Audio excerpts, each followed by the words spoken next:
Ryšėjimas prastas.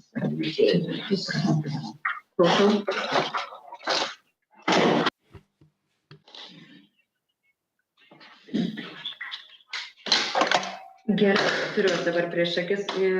Kiek jūs dabar gėrėt? Please turn off your microphones.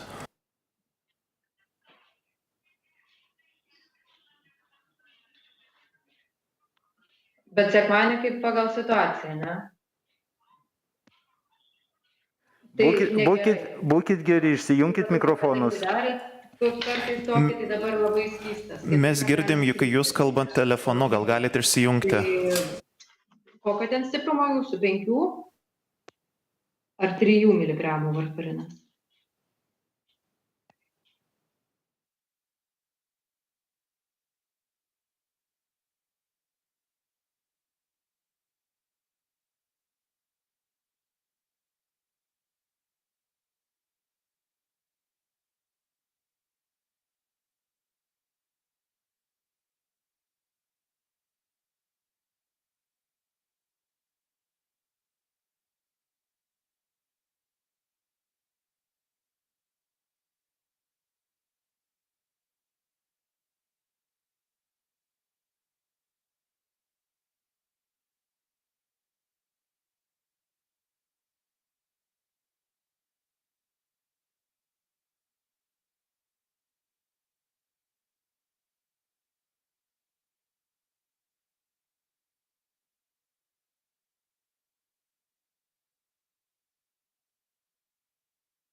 Just a few minutes, we're going to start when Professor Broers is going to connect.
Sveiki visi susirinkę ir prisijungę nuotoliniu. Good morning, ladies and gentlemen, everyone who have joined us online.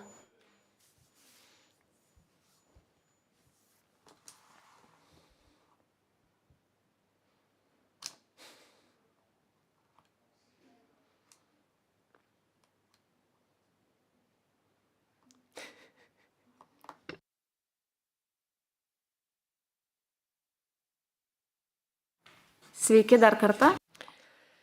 Good afternoon. A very good afternoon to us all. Welcome.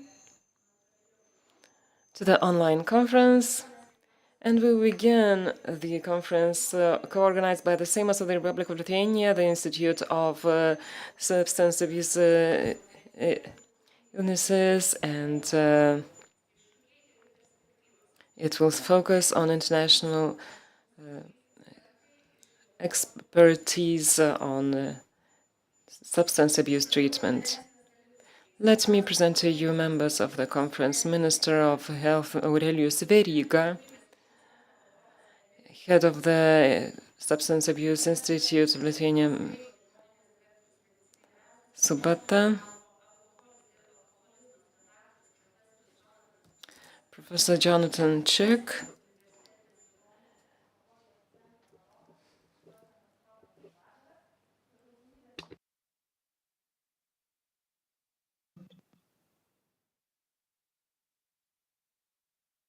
interpreters cannot hear the speaker.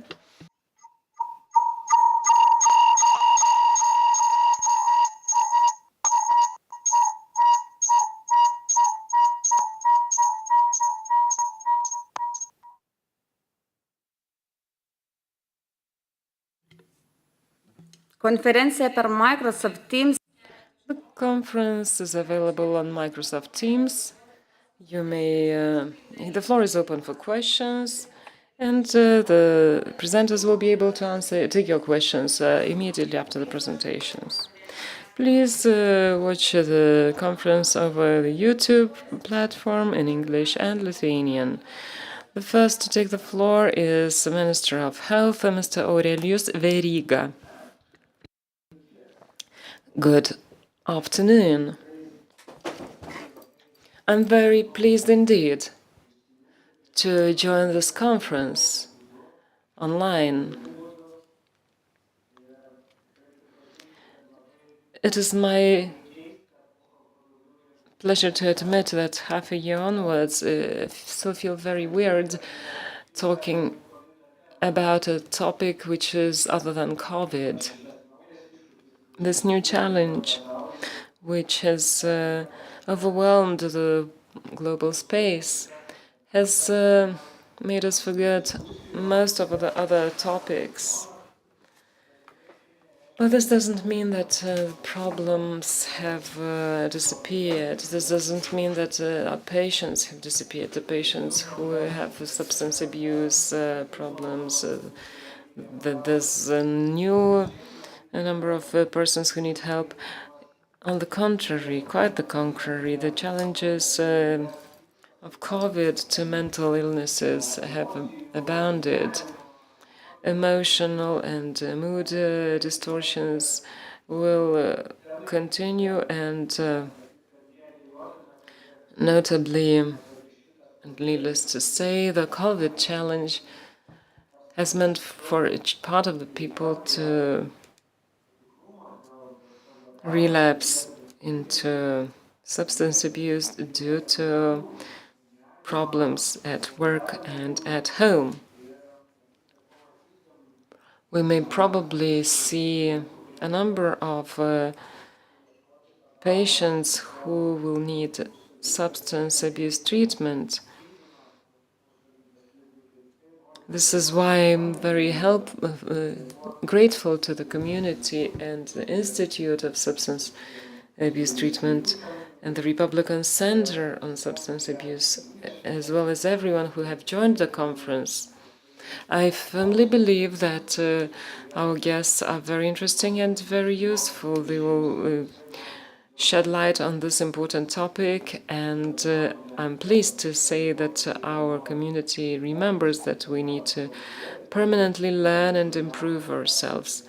Without further ado, I would like to now thank everyone who have joined the online conference, thank the organizers and the future speakers of the conference, as well as the participants and learners.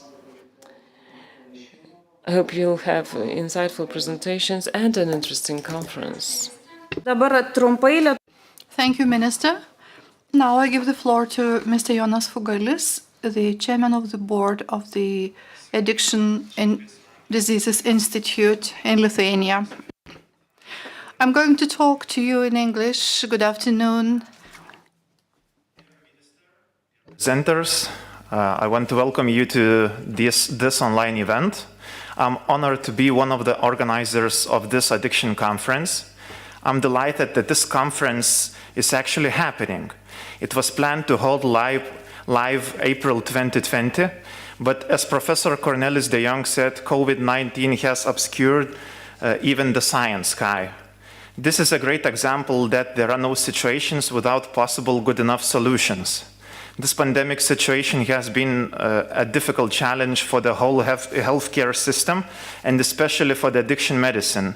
I hope that this conference can be the symbol of the problem solving in this field too. I'm happy that the Parliament gave the permission to the conference. I think it means that mental health and addiction diseases is a topic that is already possible to talk about, even at the national level. I know that we have some international healthcare providers watching the event on YouTube. Greetings to you. And I hope that we can start building bridges of cooperation and share experiences of the challenges we go through at this tough time. And of course, the success stories of the addiction care. There is a lot of uncertainty of our future. Survey shows that society's mental health is declining. No wonder there are a lot of conspiracy theories on social media. So it's critical time for the healthcare providers to step up and share the evidence-based practice with the colleagues, patients, and the society. I know that some specialists couldn't join us now, but it will be possible to watch the record of the conference on YouTube. I want to thank you, the co-organizers of this conference, the Parliament of the Republic of Lithuania, the Ministry of Health of the Republic of Lithuania, and the Republican Center for Addictive Disorders. Also, thank you for the presenters that agreed to share the knowledge with all of us. So let's put that to good use. Ačiū, ponia Fugali. Dabar trumpai pasakys keli žodžius ir Respublikinio priklausomybės ligų centro vadovas, docentas daktaras Emilis Subata. Labą dieną. I give the floor to Mr. Subata from the Republican Center for Addictive Disorders.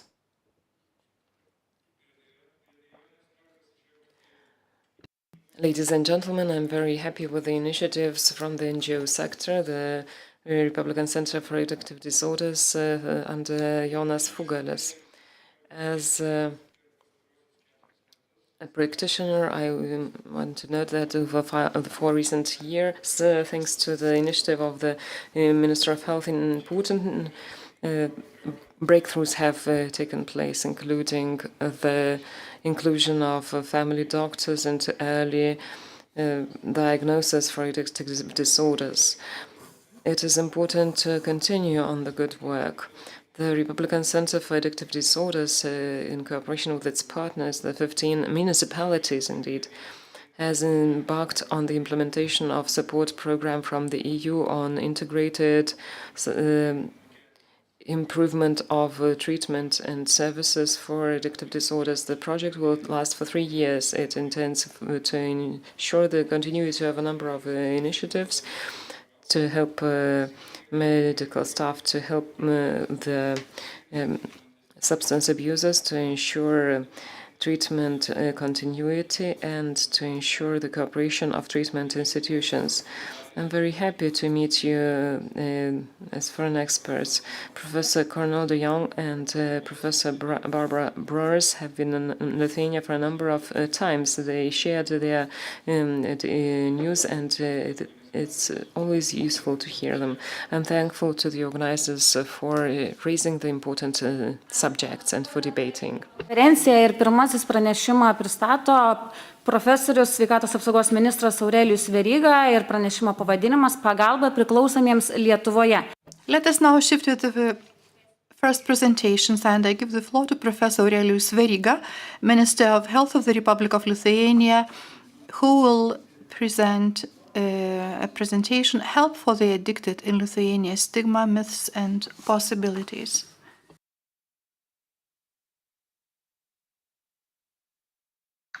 Ar matosi pranešimas? Taip, matom. Gerai, tai ačiū labai. Tai dar sykį sveiki. Good afternoon once again. Well, indeed, The field of addiction diseases is very wide. And to speak about stigmas, myths, and things like that, we could go on without stopping, and we would have specialists who would provide a lot of information. But I would just like to look at some items which, in my opinion, are really significant or that witness of the latest developments in the system. Some of them have been bigger, some not that important, related to organizational matters. And the system in general is alive. We are doing everything in our power to stick to the measures offered by research. Also, the role of NGOs is really important, as well as raising public awareness. Speaking about specific things and developments in Lithuania, if we look at the addictions, it would be hard to deny that one of mostly used psychoactive substances that leads to addictions is alcoholic beverages. And on this slide, you can see the trends of the consumption of alcohol. And for a number of years, Lithuania has been among the leading countries in terms of consumption of alcohol. However, in the past few years, we see positive trends here. And it has to be noted that complex solutions have been required to achieve that, which met with contradicting response from our society. But I believe that numbers are speaking for themselves. And in particular, if we look at 2018, 2019, and 2020, after we managed to implement some measures, the results are quite impressive in terms of the reduction of purchase of alcohol per capita, looking into the population aged 15 plus by sex. However, Lithuania still remains the country that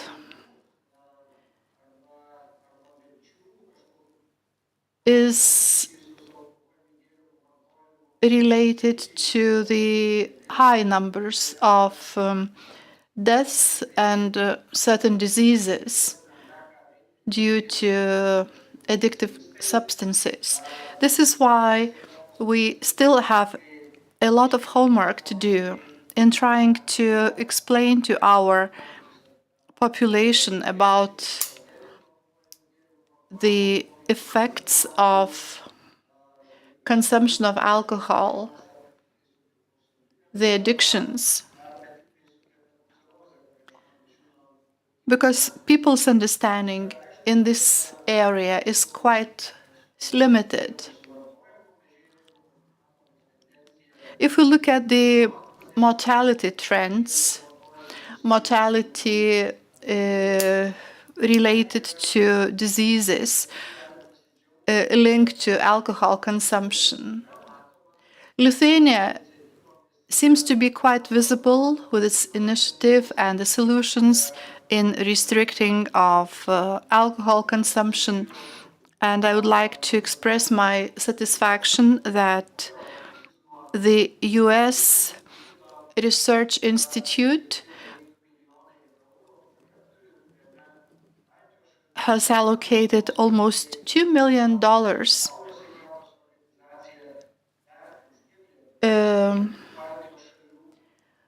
to for the project to assess the measures applied in the Baltic countries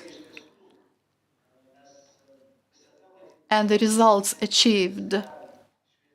It is certainly our wish to assess ourselves as positively as possible. However, the critical assessment of researchers is of key importance, and I believe it will allow not only Lithuanian politicians but also others to choose the right measures. As for the other developments, if we look at another current addictive substance, which is tobacco, we will see that in many aspects the situation seems to be improving. Not only Lithuania, but also worldwide, which has been triggered by a number of important international documents adopted. And if we look at, let's say, the category of children and students, we see that the percentage is shrinking.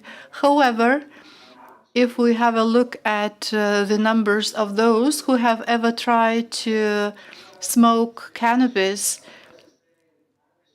the figure is really threatening.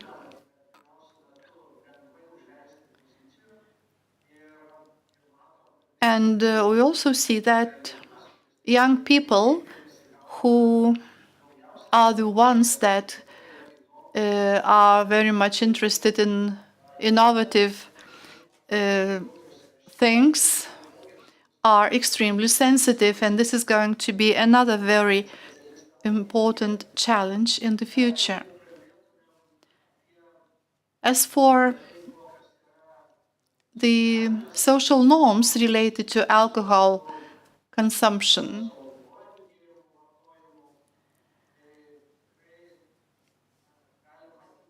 we can see that, again, this is closely related to a parent's approach, I would say, and parents' inclinations. And numerous psychologists or addiction specialists would agree that the personal example is of key importance in forming children's attitudes. Numerous surveys have evidenced this in Lithuania and overseas as well. As for the problematic areas that we have related to stigma, to the approach towards the people using illicit addictive substances, is probably related also to criminalization or decriminalization as well. What we see here is that we have a part of the population that tends to look at these people, treat these people like criminals rather than patients. And probably people just lack understanding and knowledge what addiction is. And it therefore restricts the possibilities for the people to get assistance, because people are usually afraid of the approach of those around them. And it has an impact on their decision whether they should seek some help or not. Looking at this slide, we can see that very often parents are not willing to seek assistance in case their children abuse substances. We see that just 60% of parents in Lithuania have decided to refrain from seeking assistance and decided to find solutions themselves. It could be more understandable if that were not related to some stigma, to the fear to be condemned. And we also see that only 1/3 of people have decided to seek help from a school specialist providing specialized assistance. This is also due to some stigmas still prevalent in our society. Another illustration as to how parents' behavior is related to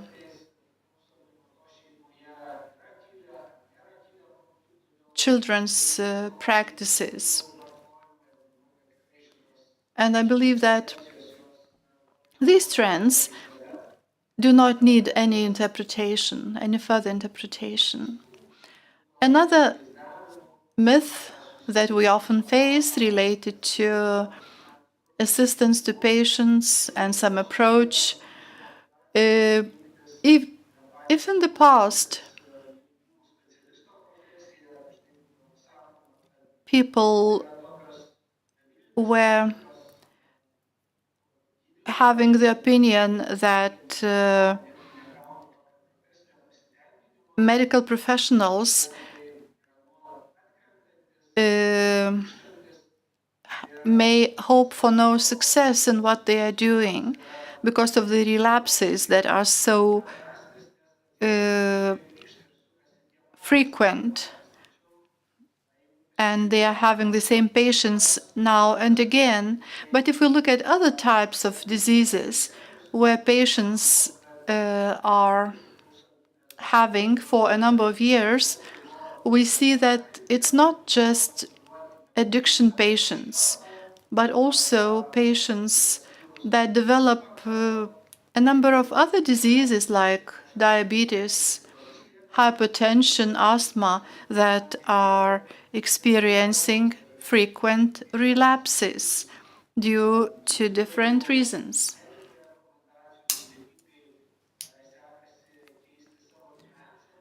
This is because people find it difficult to change their style of life. And let's say if we look at first type diabetes or hypertension, the diseases that are largely related to our behavior, our eating habits. So even if we don't consider this to be a mental disease, people still find it quite difficult to change their behavioral patterns. This is why we should not lose motivation when working with patients whose addictions are directly related to central nervous system, not to mention the social context here. Some other strange beliefs or myths, let's say that it is only those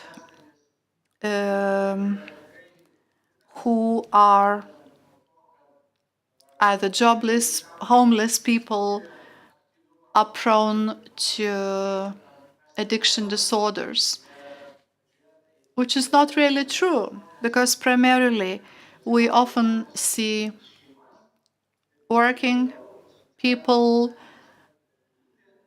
who have their families that become addicted. So we cannot regard this as a problem of dysfunctional families or people. This is why we so often see people so surprised when hearing about our neighbors, workmates, whoever who are starting to abuse substances. As for the programs or initiatives that are in place in Lithuania or have been implemented here, as my colleague Subata mentioned, starting from 2018,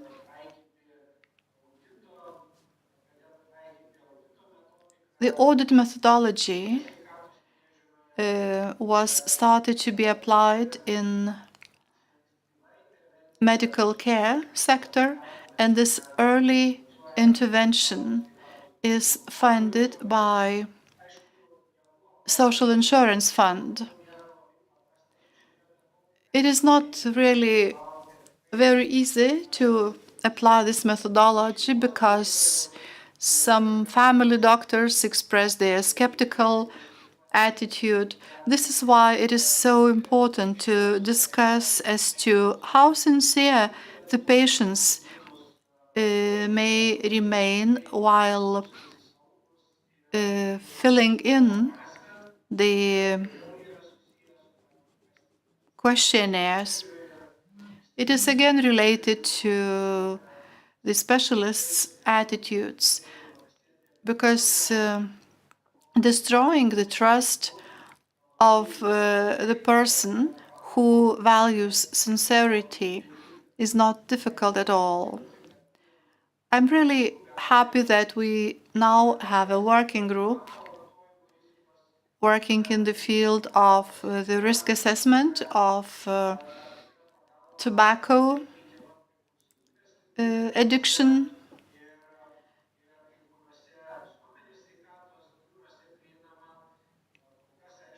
The assistance is provided to people in many regions of Lithuania, and I believe that in the future we are going to have it all over the country. Some of the initiatives related to early intervention, covering social, pedagogical, and psychological assistance, application to children. When they are discovered as using addictive substances.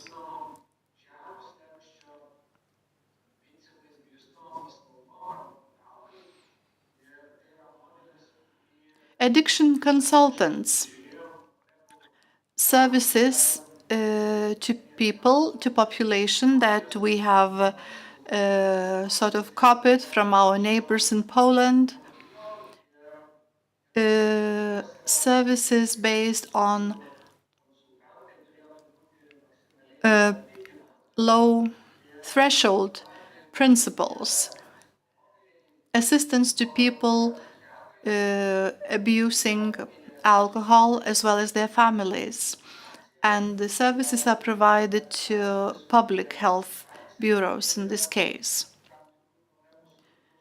Service providers include those who used to have problems in the past related to alcohol consumption. And I'm really glad that the numbers that we see today are positive. I believe that people will get the motivational assistance in this field. We have a number of projects launched back in 2019 and carried out by Public Health Reinforcement Fund.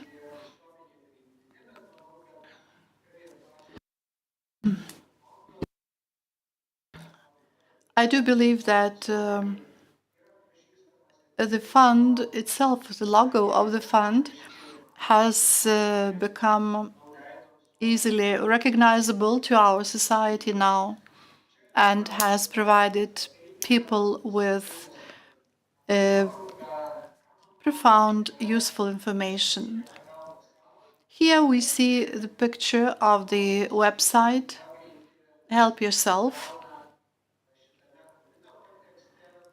which is really quite important in the context of COVID-19, when our society representatives seem to have a difficulty in getting planned services, medical services.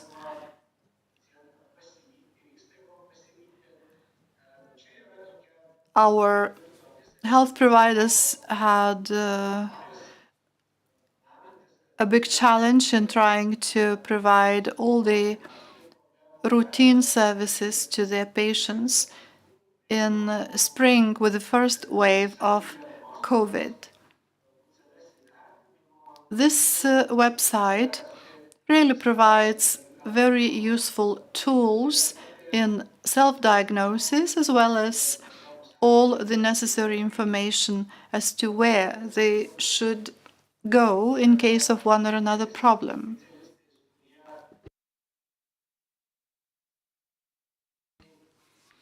I'm also happy that we have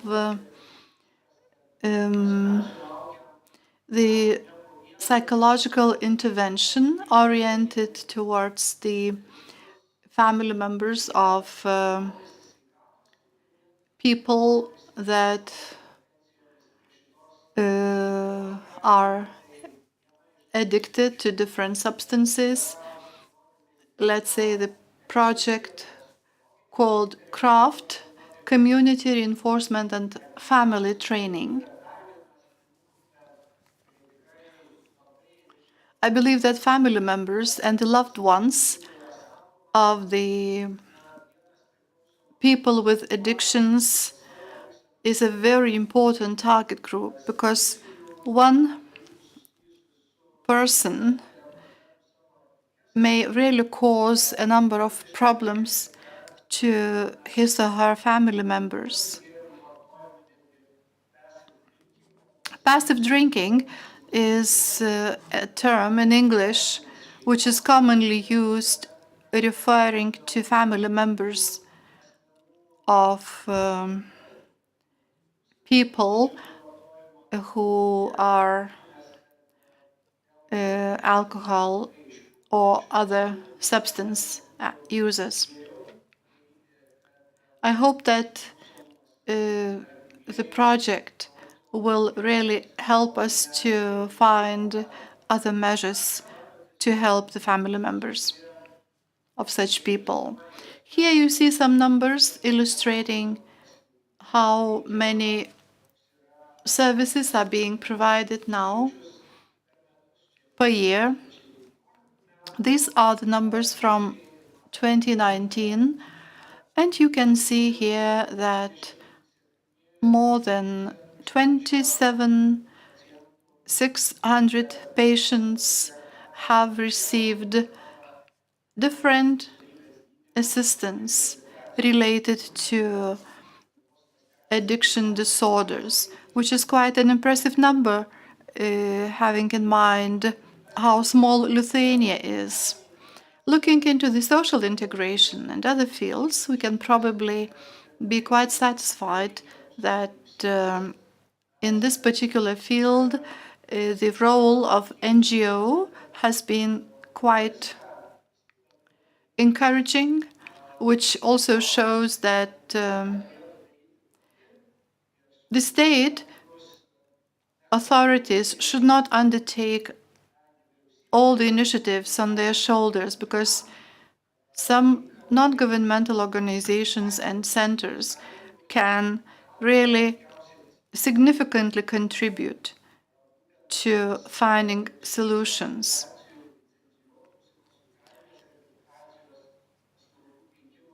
Some social service providers, licensed institutions, may serve as a good example, good practice of the country.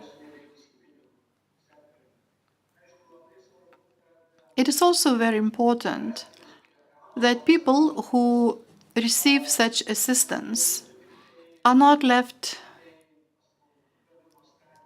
just on the stage of service provision. It is also important to encourage them to look for jobs, to change their specialization if needed. And we see that as many as 48% have managed to achieve good results in this aspect. Another field that has been neglected for a while is related to children who may be born with addiction.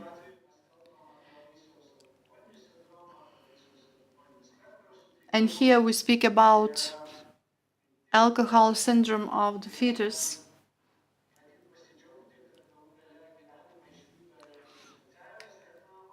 And I do believe that some social advertising material have achieved their goal.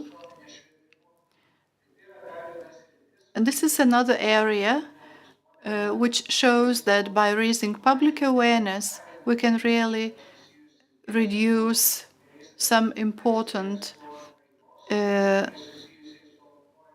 numbers related to brain damage done to unborn children. I'm not going to show you the video because it will be available in case you are interested. Just a few words about the so-called low threshold offices in different cities. It shows what is the funding in different municipalities of the Republic of Lithuania. Because, as I mentioned, very often we are facing stigmas in this field which need to be changed. Some response measures recommended by the World Health Organization. First is related to HIV, and the second is stopping of mortality due to overdosing of substances. We all remember very well what difficulties we have been facing looking for HIV, treating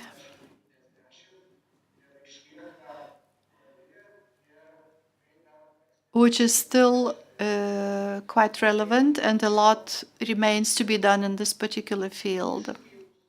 As for the challenges in the system that we are facing, first, as I already mentioned before, is the reduction of stigma, including both legal and social, attitude and approaches, which are slightly changing. However, we still have a number of very negative stigmas, and which do not contribute to assistance to the people, vulnerable people. Next is the improvement of conditions of treatment, particularly in peripheries, not in the biggest cities. And this is why we have to make everything possible to ensure that no matter where the person resides, he or she should be entitled to the best quality services. The treatment has to be provided to everyone who needs them, and of course the efficient use of the funds available, what we have in the system today, has to be used properly so that all the solutions are scientifically proven. Because in the past, we had numerous cases when some services were being provided without any scientific substantiation.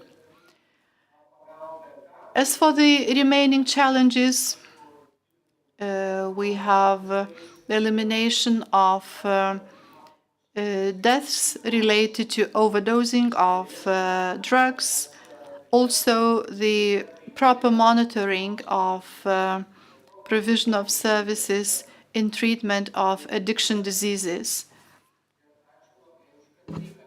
Thank you for your patience, and I finished my presentation. We thank Health Minister Veryga for his presentation. I have a question on alcohol disorder, alcohol substance. We had lockdowns. The second lockdown is now in place. When will we see the real results of how the lockdown has affected the substance abuse, and what has happened to those who were addicted and those who may be addicted, become addicted because of the lockdown? I believe that some of the problems cannot be seen as so fast, but we can see that through violence, through drunk driving.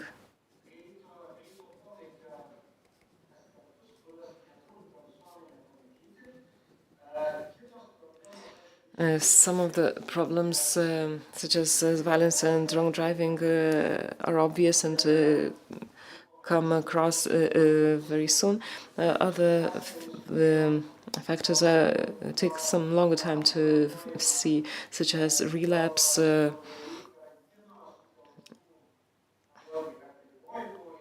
into substance abuse,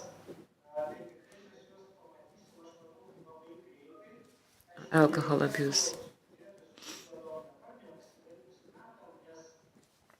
However, we need to wait until this year draws to an end, because the statistics on alcohol abuse is distorted in view of the fact that due to the lockdown and bans, there are many distortions in statistics. After the lockdown, the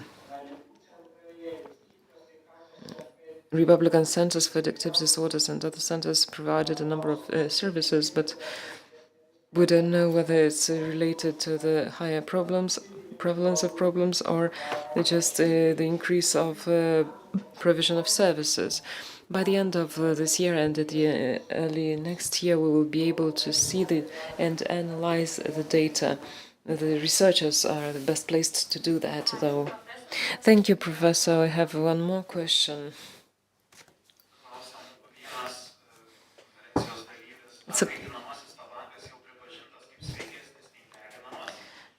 Is heated tobacco seen as less bad than the smoked tobacco? Tomas Radišauskas asks. I don't know about any such recognition. I don't believe that it is seen as less dangerous. I believe that tobacco producers are trying to make sure this is seen as less dangerous. However, it's a pity that healthcare practitioners are also, due to lack of knowledge, involved into that. This debate worldwide is very rough, and the UK is the best, and Sweden is best placed to speak about the decrease of dangers and there's a debate in the UK on the amendment of conventional on changing the conventional tobacco into other tobacco products. However, the WHO, the World Health Organization, has said that even though if the danger of other forms of tobacco is smaller, this doesn't mean that the overall negative effect of the non-conventional tobacco forms is positive. It's not a good idea to say that other kinds of tobacco are less dangerous.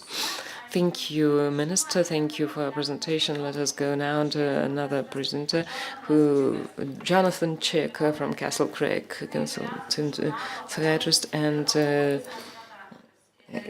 editor of the Journal on Alcoholism and Alcohol Abuse. He will speak about the opportunities and challenges for alcohol abusers.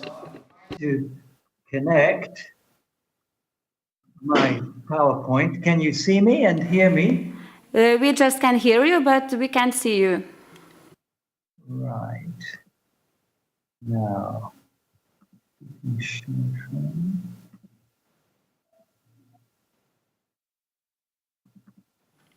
You have to turn your camera on.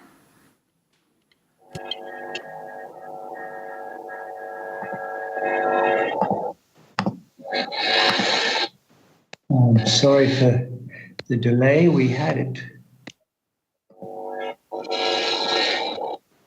Now.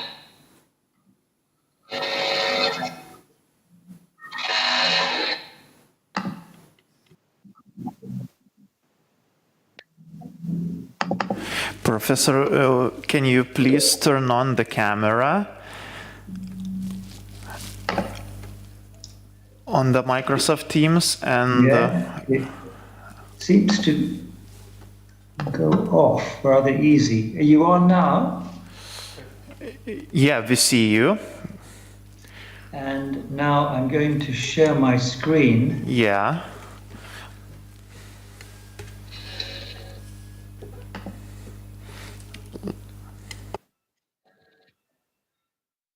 Share entire screen. And I will load my PowerPoint. We see your screen.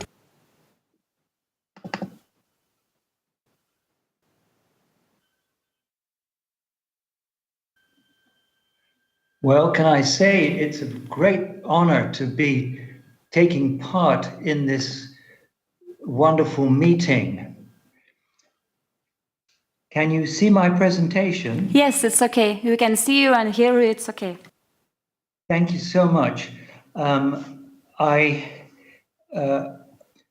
want you to know that Lithuania is a special place for alcohol problems, as your amazing minister, Professor Aurelius, has so beautifully described for you. But you are an example of where policies can be measured and we can analyze their effectiveness. Would you like to translate simultaneously? We are translating to those who are watching us in Lithuanian. It's okay. Good. Well, I've been asked to talk about medications, and my main point today will be that the effective medications are not often used, but psychiatrists and even some specialists, in my opinion, and on the basis of evidence, tend to use the wrong medications. You, of course, know the long use of disulfiram, and this still has a place. if supervised. Also for abstinence, we have data for acamprosate. For reduced drinking, we can choose nalmefene or naltrexone. Nalmefene is more expensive in most countries, but has one additional action, but we're not sure if that additional action would be an advantage over naltrexone because the two have not been studied in a head-to-head trial. Now, in France, as I'm sure you may know, baclofen now has a license, and it is widely used, probably best effective in abstinence, but it is also used in France for reduction of drinking. But as you see, in the UK and the USA, only 6 or 7% of patients with an alcohol use disorder receive specific medication. For example, our UK National Health Service in the general population find that people with an audit score of 20 plus, this means probable alcohol dependence, only 6.1% will be receiving medications licensed to treat substance misuse. But 20% receive an antidepressant, and 20% also receive a medication for anxiety. But what is the effectiveness of this? Well, UK is not exceptional. Here's data from New Zealand. Patients going into a substance disorder clinic, 58% are already taking an antidepressant, and 47% are already taking an antipsychotic. 79% were prescribed at least one psychotropic drug, and as you see, 37% were on 2 or more, and even some patients on 3 psychotropic drugs. Now, New Zealand has very strict rules about benzodiazepines, so you don't see benzodiazepines in those patients. But in most other European countries, you will see benzodiazepines added to that list of medications which patients are already taking when they come for treatment for substance misuse. Of course, you understand that there are many other psychiatric diagnoses which get made in patients with alcohol dependence. Major depression is the most common, but you will also find an increased risk of a number of other diagnoses, including hypomania, and of course, phobias and general anxiety. But the data on which that table is given is based on population surveys by interviewers who did not really take the history fully.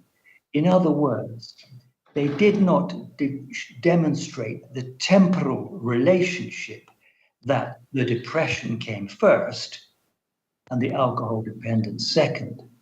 On the contrary, most of the patients in these wide population studies, you will find when the history is taken that the substance misuse started at the same time or predated the psychiatric diagnosis.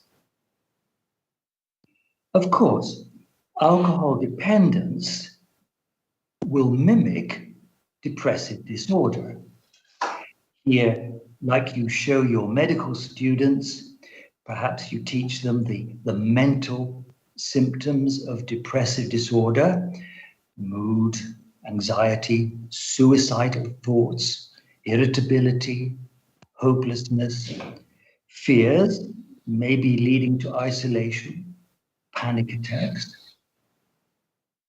You also teach your medical students the biological symptoms of depressive disorder, the early morning waking, the loss of appetite, tiredness, low energy, loss of libido, impotence, excessive pain sensitivity. But these are well-recognized signs and symptoms of pure alcohol dependence. Are antidepressants effective for the treatment of people with co-occurring depression and alcohol dependence?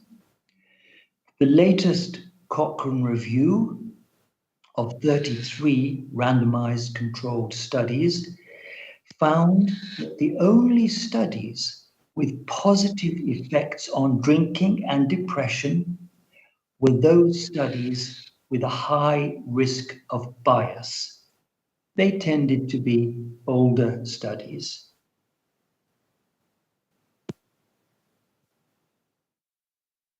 However, there is some evidence for antidepressants when used with an effective treatment for the alcohol dependence. For example, here is a study from Philadelphia where you see a typical 6-month outcome where only 23%, 26% of patients are abstinent at 6 months on a placebo tablet. And it's only 26 days on average until they are drinking heavily again. Sertraline alone made no difference to this outcome.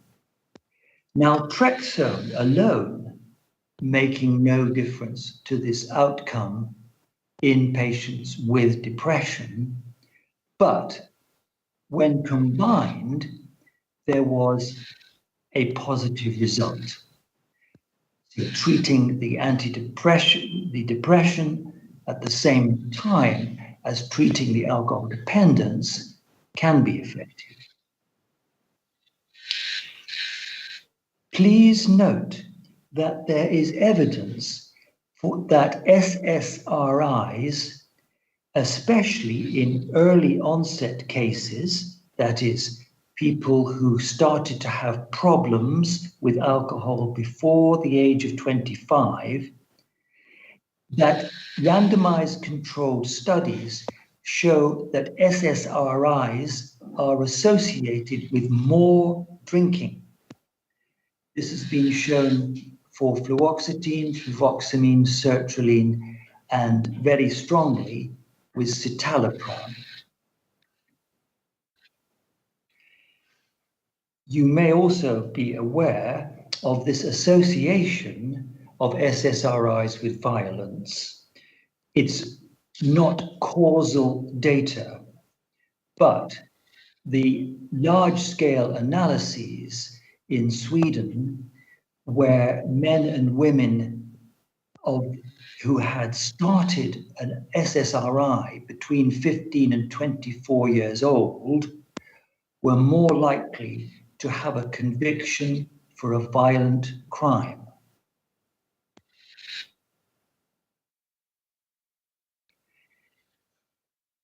I mentioned that antipsychotics are commonly found in patients who have presented with alcohol dependence. Is there any evidence for their effectiveness? Olanzapine was tested in good faith because the Spanish team thought that anxiety being a problem, insomnia being a problem in alcohol dependence, that olanzapine might improve the outcome. In fact, their large Spanish study found that olanzapine was associated with increased drinking.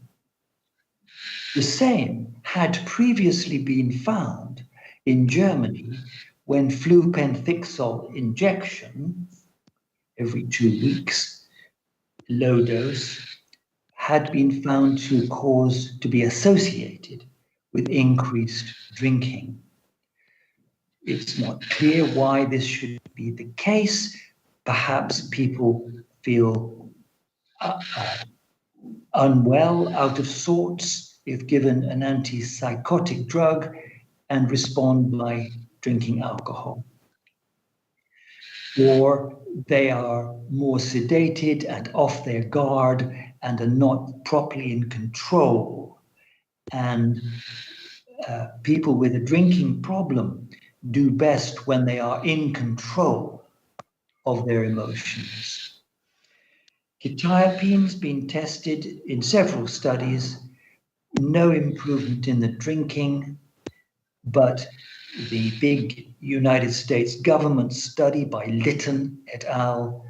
Found, of course, increased extrapyramidal symptoms and weight gain in the quetiapine group.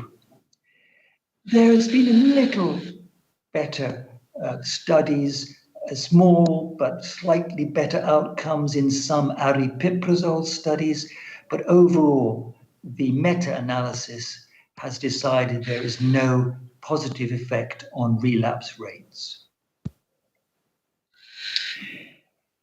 Now, in the last decade, we've seen a large increase in the diagnosis of late onset ADHD in this population of alcohol and substance misusers. What is the evidence?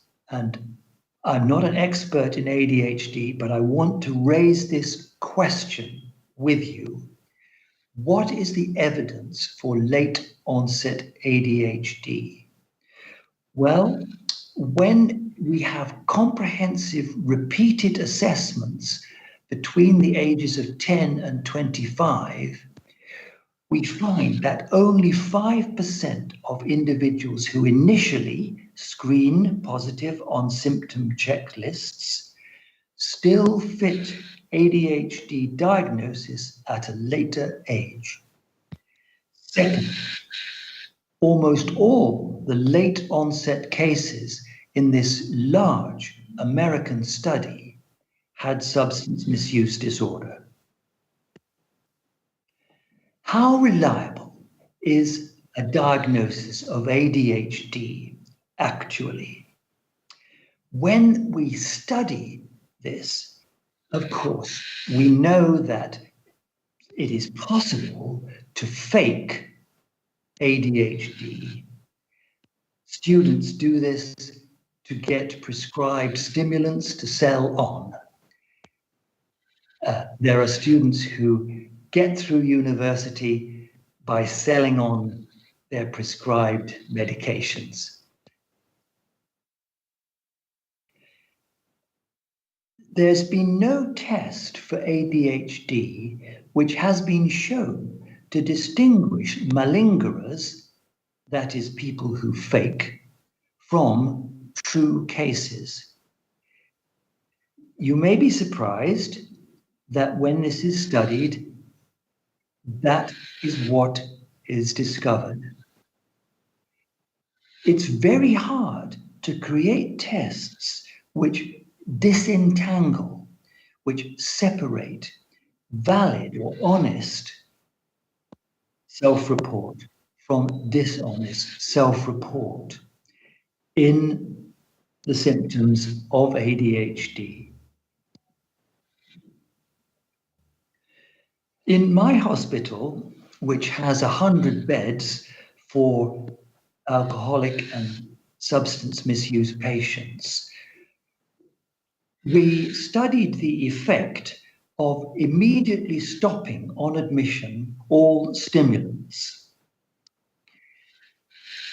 Then we follow up with a case control design the behavior of our patients in the next 2 to 3 months. It is a unique situation to have such long-stay substance misuse patients under constant observation in a completely drug-free hospital. There was no evidence of emerging behavior or concentration problems.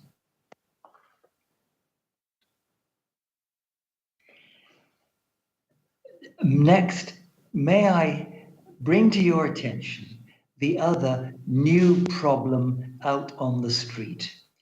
The new problem not only on the street, but also amongst the prescribing of many of our colleagues. Excuse me if I'm being controversial about this, but I do want to raise the question. The gabapentinoids are drugs of misuse. They are now, in the UK and a number of other countries, controlled drugs. Second, longer-term studies of the use of gabapentinoids in a range of patients have emphasized the connection with falling, unsteadiness, ataxia, and confusion. Third, I don't know if you found this in Lithuania, but in a number of countries, including Scotland and the UK, gabapentinoids are increasingly found as one of the drugs in overdose deaths. These, of course, are deaths where there may also be opioids, benzodiazepines, or cocaine, but please note, they are an increasing factor in overdose deaths. But what about their place in pain control? Both these drugs have a license for neuropathic pain, and our patients, particularly our opioid addicts, are often complaining of chronic pain. Indeed, our alcoholics also may complain of chronic pain. Please look at the literature about the systematic meta-analysis of gabapentin for chronic low back pain, which is the commonest complaint in alcoholics of pain. It's the low back pain. And this review, most up-to-date review that I know, reported more harm than benefit. Well now, I've taken you through a rather depressing, pessimistic story. Let me try to adjust our level of optimism about the treatment of addictions. Let's go back to the psychological theories of addiction. What do we find when we go back over 50 years in the literature on the psychological theories of addiction? There are sociological and social psychology reports that the weak bonds, poor monitoring, and deviant values in subcultures where addiction is common, this is a causal factor. You know, of course, of social learning theories that people learn from peer pressure. They are taught to expect fun, pleasure, excitement. There's advertising to demonstrate that drinking alcohol causes fun, better relationships, and relaxation. So we expect, because of our social learning, certain effects from these drugs of addiction. There is a behavioral economic theory that people will take the quickest and, if possible, a cheaper way to feel pleasure. There is competition between the ways in which we can seek pleasure and relaxation, and sometimes the quickest and cheapest may be via a drug.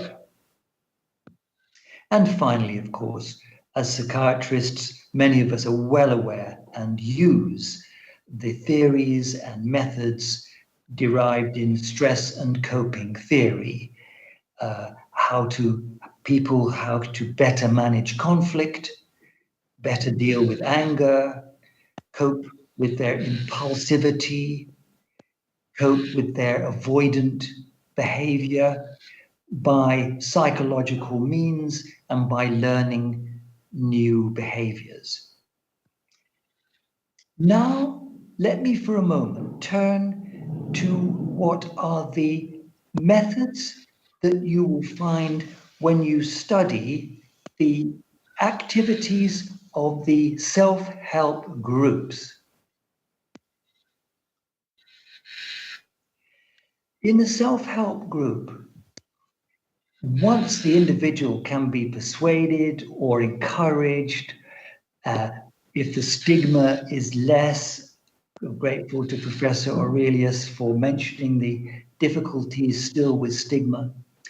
But once into one of the many widespread international self-help groups, patients begin to readjust their norms.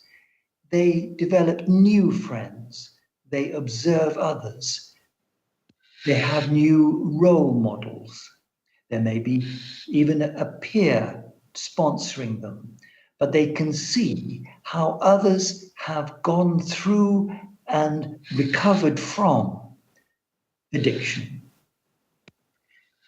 These groups will engage them in more rewarding activities. Often these groups develop activities as well as their discussion chambers, activities to go walking or to take part in group activities, taking part and helping others in some kind of voluntary behavior.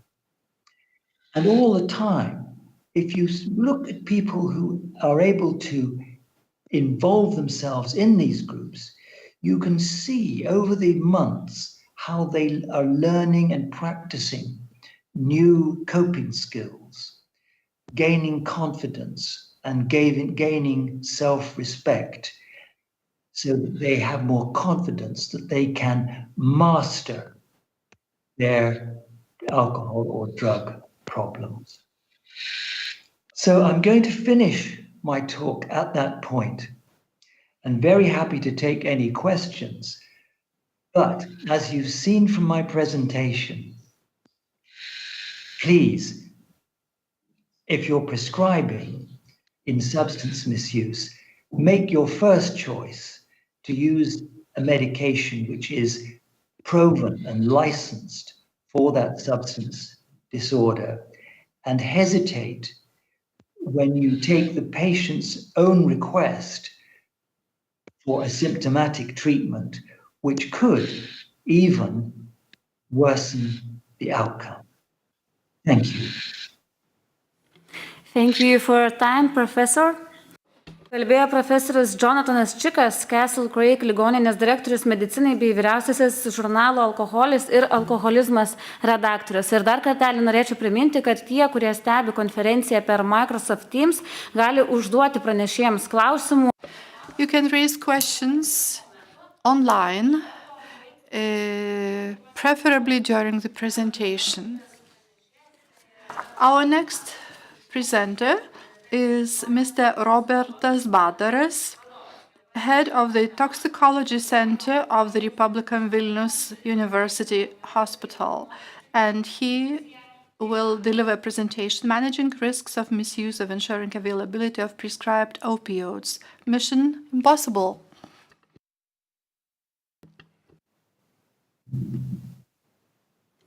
Toj sekundėlę techninį. Just a second.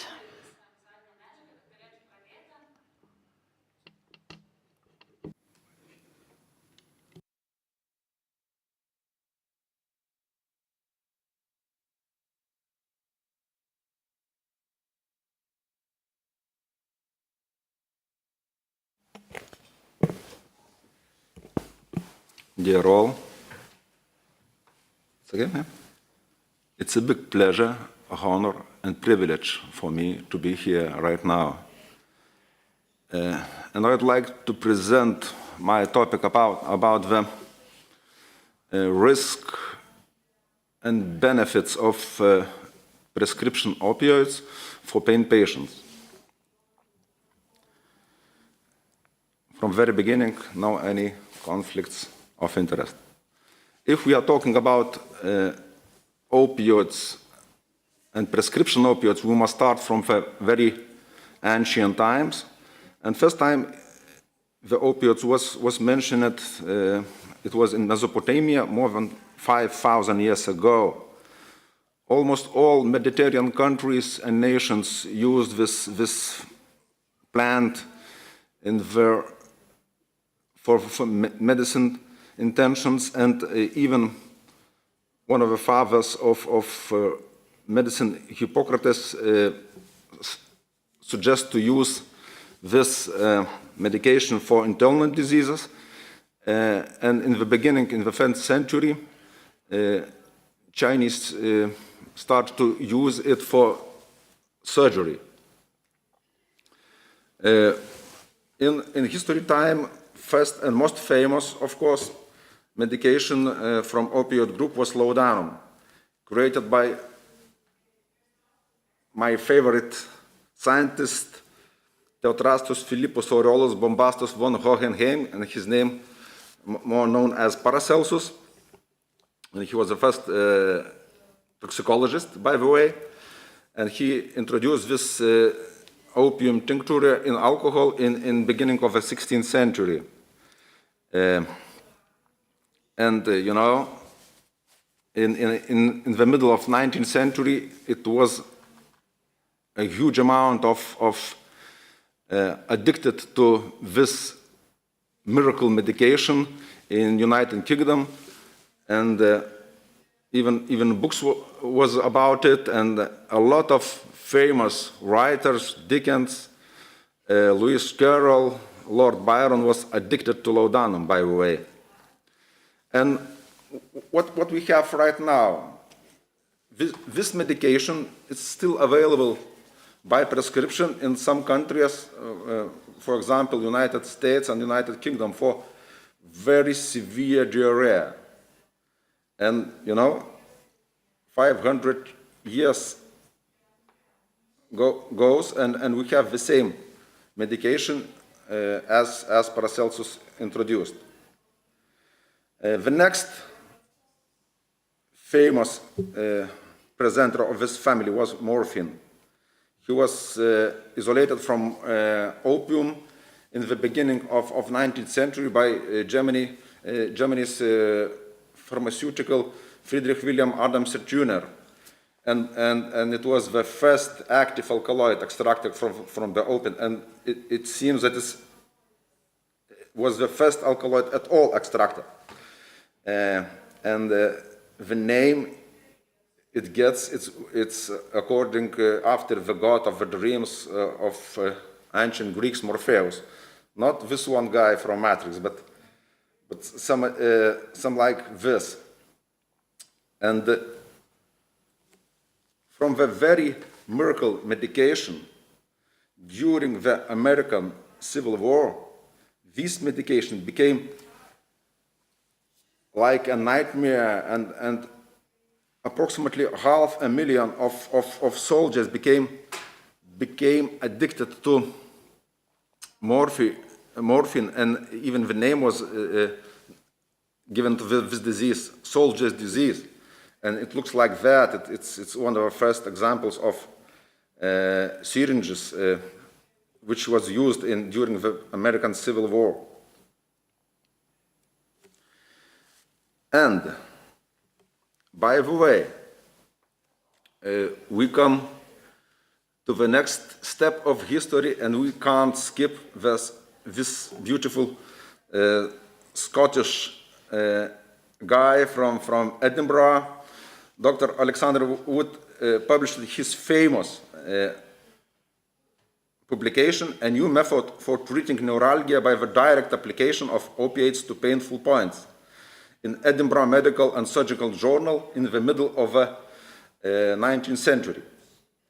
And we must remember that the first parenteral medication for all times, which was injected, was morphine. And by the way, the first patient was his wife, Rebecca Massey, and it's rumors that she became intravenous, the first known intravenous morphine addict.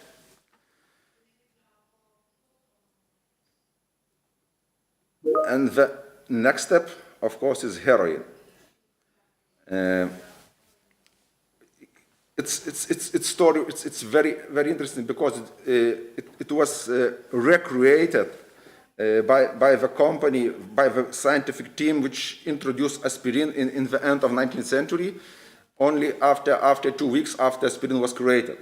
And they just used the experience of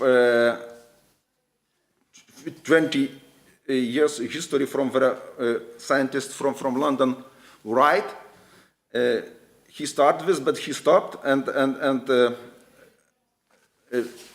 Hoffman with colleagues continue in this and create the new medication for substitute for morphine addicts for treating the soldier disease. And we have a very nice advertising material from that time. You look aspirin, heroin in the same label. And this is very, very nice picture about the soldier from Civil War. If you are addicted to morphine, don't be afraid. We will save you with heroin. And, you know, if you are talking about substance per se, I would like to show you that it's more than 100 years history about the very strange disease, heroinism. The first name for addiction to heroin was heroinism. And is it drug, heroin, or is it a poison? Who knows? But this is my photo. It was made in Walsall Manor Hospital 10 years ago. It's few countries which continue to use this medication according to the indications, and we have very nice success.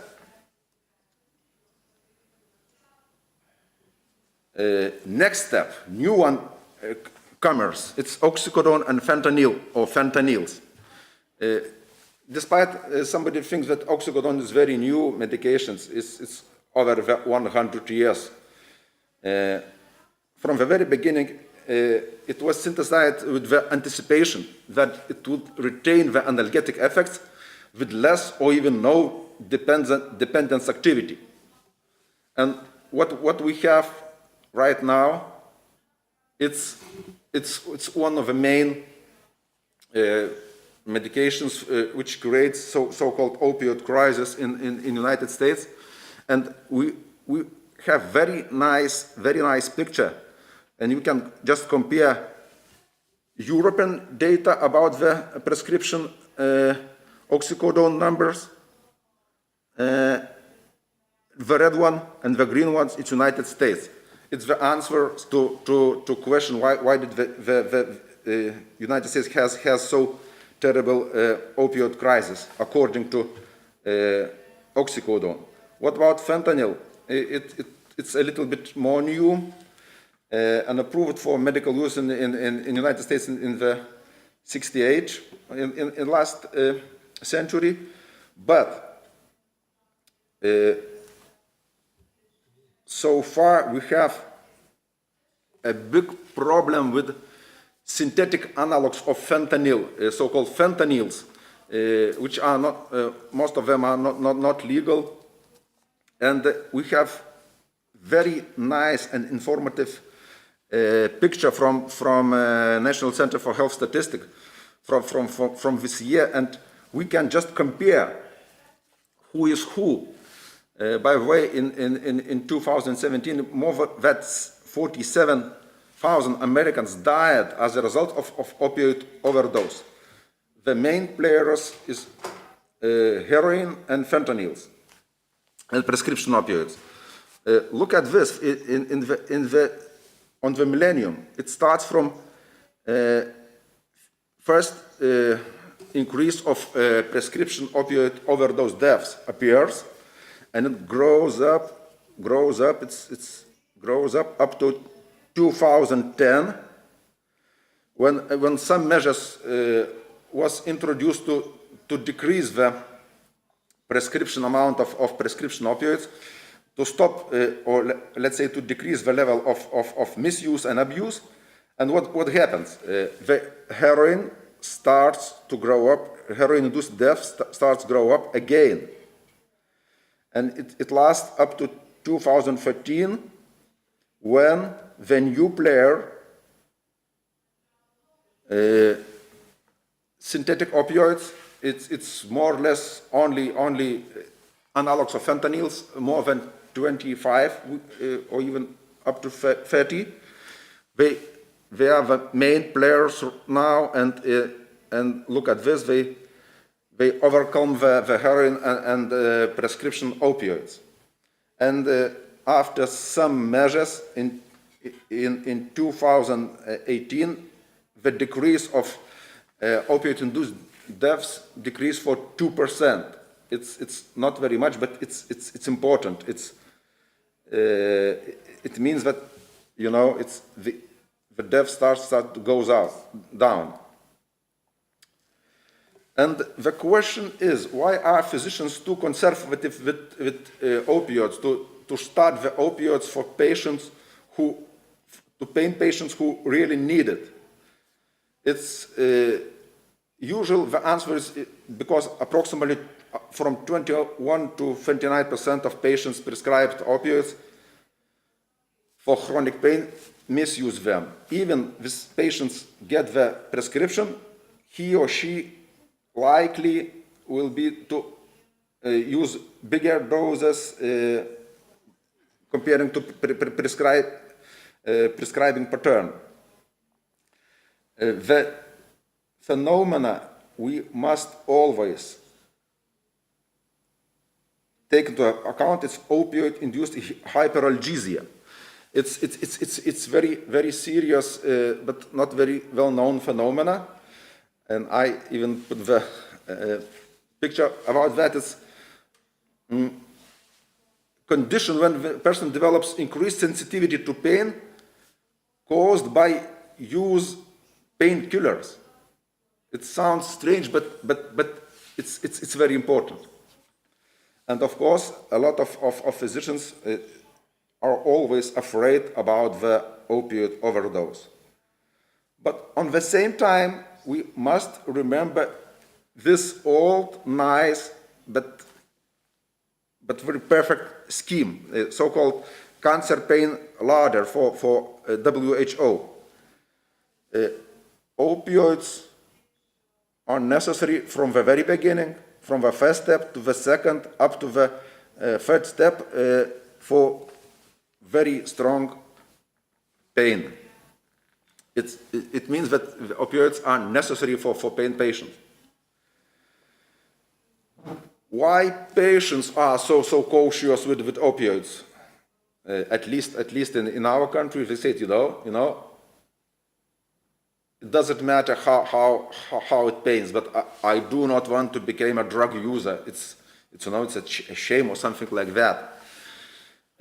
And imagine what's happening if I will become addicted, and it's like a trap. It's no way to escape because detoxification is extremely painful procedure, and even the success is very low. Is it? It's like in this picture, opioids. It's you know, it's always imagination that it's terrible and no one-way ticket. what's the official data about the necessity of opioids? WHO says it's a first-line pain medications. And if we have a look to the WHO model list of essential medicines, we can find a lot of, at least two main, it's not opioids, it's opiates, because this alcohol comes directly from poppy.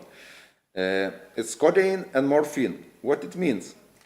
We must use this medication, but to understand the dangers about the side effects and how to get the balance between demand, necessity, and problems which can be created by using of opioids.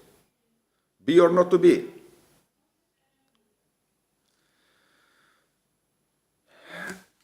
Is it always impossible to escape from conflict? Or is it possible to find the agreement? You know, it's like in famous movie with Tom Cruise, Mission Impossible. Is it? Is it real? You know, if we look to the numbers,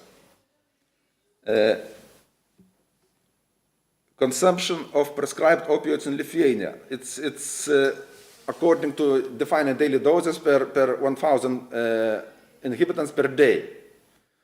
We can see that we stay in the same position in last year, like if in 2015, 5 years ago, 2.11, 2.18. Is it enough, or is it low number or high numbers? We can just compare to the Europe data. And if we have a fast look to that, we look that it's no comments at all, you know. We have very sad view because it's a very low usage of opioids for patients who really need it because of a pain or because of addiction treatment, substitute treatment. We are always very afraid about that. And it means that patients who really need the opioids, they do not start it because of a lot of reasons. The question is addiction risk heritable? And the answer is for sure. It's very nice twin studies of opioid addiction that component of risk is approximately 50%. It's very high percentage. So it's possible to measure the risk before we start the opioid treatment. Is it high risk or low risk? And professors Kenneth Bloom investigations in this field. He has even the test of as I remember 10 pairs of genes, which shows the real risk possibility for one or another person to have the problems with opioid use in case he or she will start the opioid use for pain relief or any other reason. You know, I am the detox fan from very beginning of my career. But is it opioid detox the tool for the problem solution? Yes, but to be true, according to WHO guidelines for physiologically assisted pharmacological treatment of opioid dependence, a lot of participants often leave withdrawal units on the day of the last dose before withdrawal symptoms are completed. It's the reality. And another source said that up to 80% of patients fail conventional opioid detox programs. It's not not very successful procedure in usual settings. But anyway, the effective detox method demand exists, and there is demand for a short-term, effective, cost-effective, efficient, and widely applicable protocol. It's again from the WHO data. We are looking for detox, and it's absolutely necessary for some patients. So we start in our department. We start to look for solution of this situation, and we start the first opioid detox research study, which gets was approved by Lithuanian Bioethics Committee, and by the way gets the Food Drug Administration Clinical Trials Gov registration. We are very proud about it, and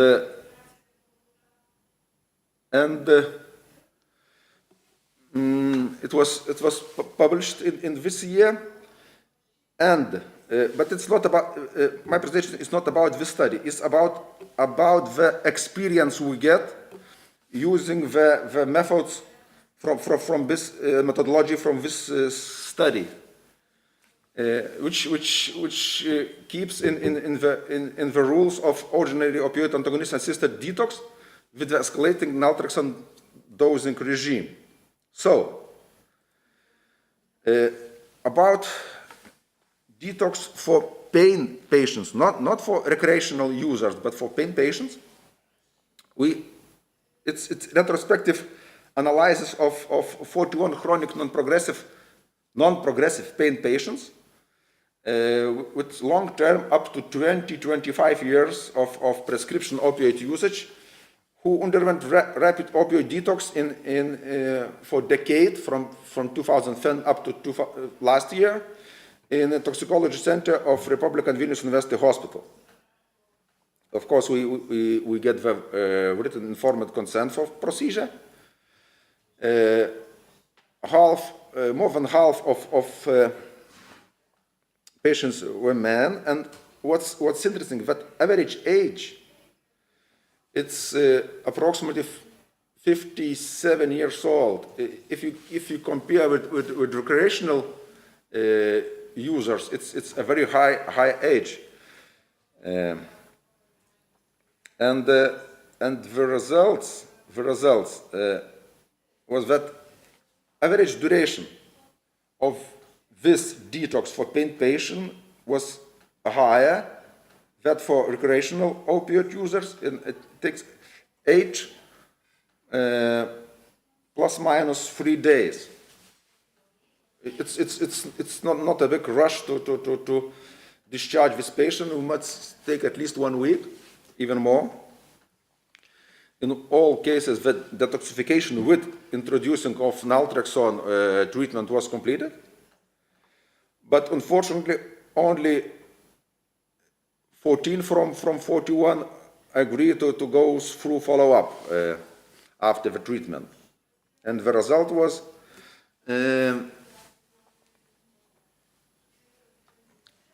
opioid doses after the detoxification treatment, at least 3 months later after the inpatient treatment, were found to be significantly smaller comparing to the initial opioid dose before the procedure.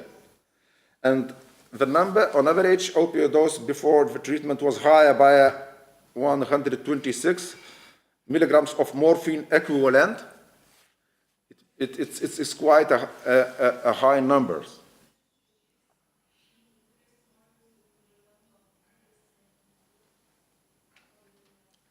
And we use the short-form health survey scale, SF36 so-called, to verify the quality of life. And the results was statistically significant improvement in the quality of life. And a significant pain reduction, quality of life improved, and opioid usage cessation was observed after rapid detox in majority of patients. What it means?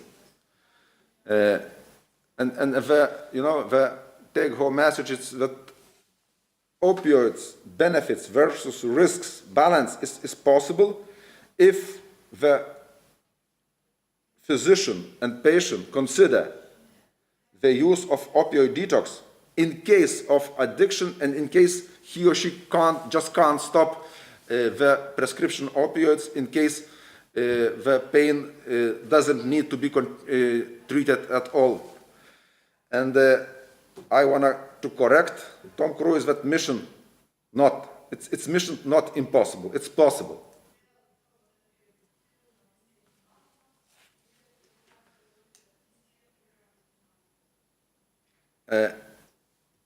And if we are talking the prescription opioids, it's a beauty or it's the beast. I'm not very keen about this comparison. More or less, it's like a Dr. Jekyll with Mr. Hyde. It's the two-in-one. It's as my famous scientist Paracelsus said 500 years ago, the creator of laudanum. All substances are poisons. There is none that is not a poison. Only the right dose differentiates a poison from the remedy. Thank you for your attention. In case you have any questions, I will try to answer them. Ačiū, ponia Badrai, už pranešimą ir aš jums turėsiu klausimą. Mes pastaruoju metu daug kalbame. Thank you very much indeed. I have a question for you. We are trying to decriminalize marijuana. You've talked a lot about marijuana. We're not speaking about the pure product, but if we don't decriminalize, how the situation will change?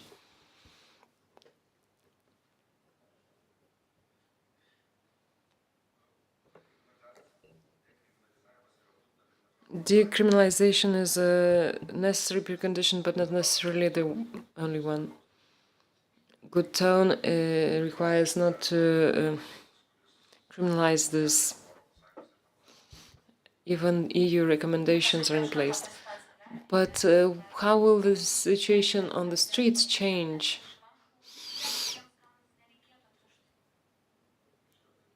Well, if we think we haven't done this, this is not the case. Decriminalization will improve the situation in all cases. What drug in Lithuania is the most dangerous to our young people in Lithuania? Well, a drug is an outdated term. I would say you should use psychoactive substance rather.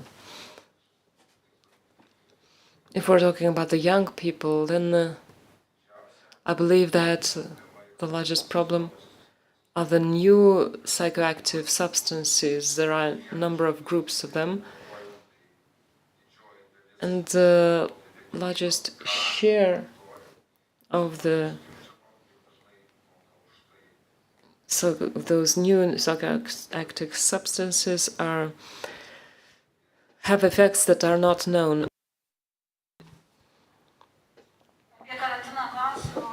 I asked a question to Verika and I want to ask you about the lockdown. How did the work change for you? What has the lockdown changed for you? I don't work with teens, I work with adults. There was no sufficient change for us there. We have more problems with medication. Whether it's related to the lockdown or not, I don't know. But I think that the lockdown has contributed to that. What do you mean exactly when you say with medication? Overdose or use? Well, it's abuse. Use without the prescription.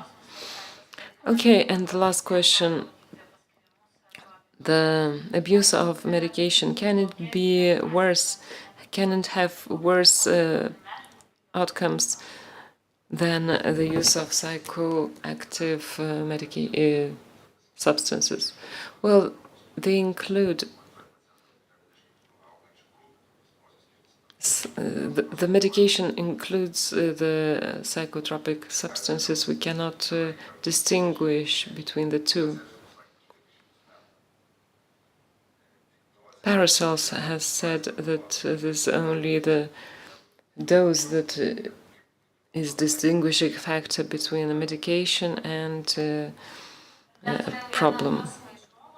One more question from Ro. Question from clinical practice.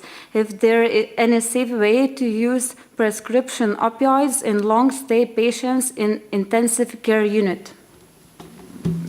It's no any reason to use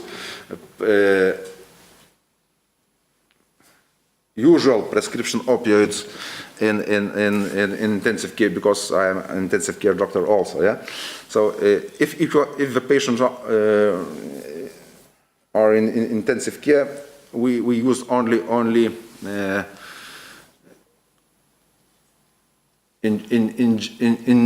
injected opioids, morphine and fentanyl for that, and it's not a big issue to decrease the dosage and to go out from this. Usually takes up to one week to decrease the tolerance to opioids and just to cut it. It's not a big deal. It's not a source to have a problem. Ačiū, ponia Badarai, klausimų. Thank you, Mr. Badaras. We heard a presentation from Mr. Badaras, head of the Toxicology Center of the Vilnius Republican University Clinic. The next person to speak is Professor De Jong. He will speak about on self-perceived interpersonal behavior in addiction medicine, consequences for the therapeutic relation.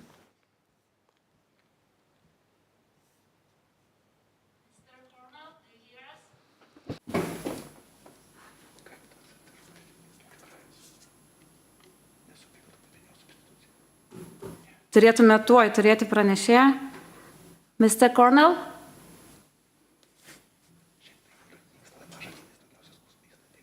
Turėtume tuoj turėti pranešėją. Okay. Mr. Cornell? Yes, I'm here. Do you hear me? Yes, hi. We can see you and we can hear you. You can start now. Yes, you can start. Mr. Cornell? Yeah, I'm here. Do you hear me?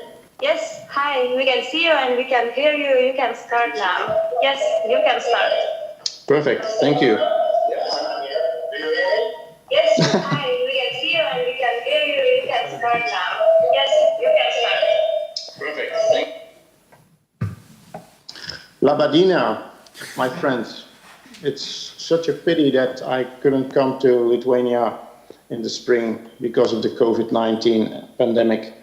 However, I'm here and I am willing to tell you something about what I am doing for the last 40 years.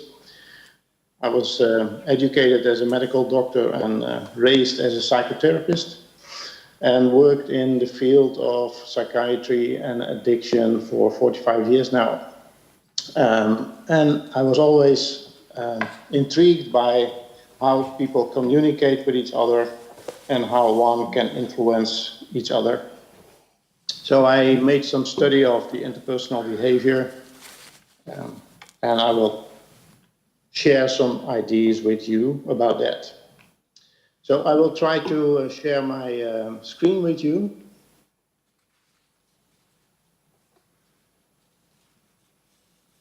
Now I need to go to my presentation.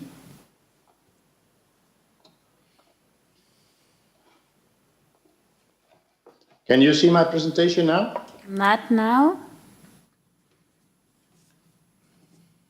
Can you see my presentation? No, we can see you. We can see. My presentation now?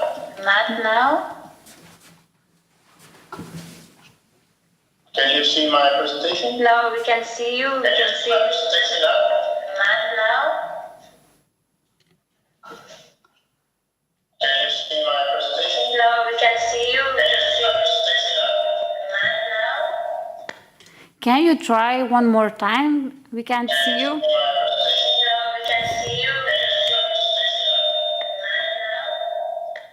Can you try one more time? We can't see you.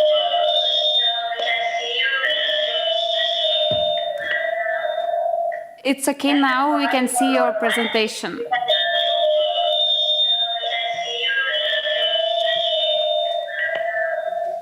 It's okay now. It's okay. You can hear me? Yes, we can hear you and Yep. we can see your Camilla, presentation. would you wave if you can hear me and you can see me? Or Jonas?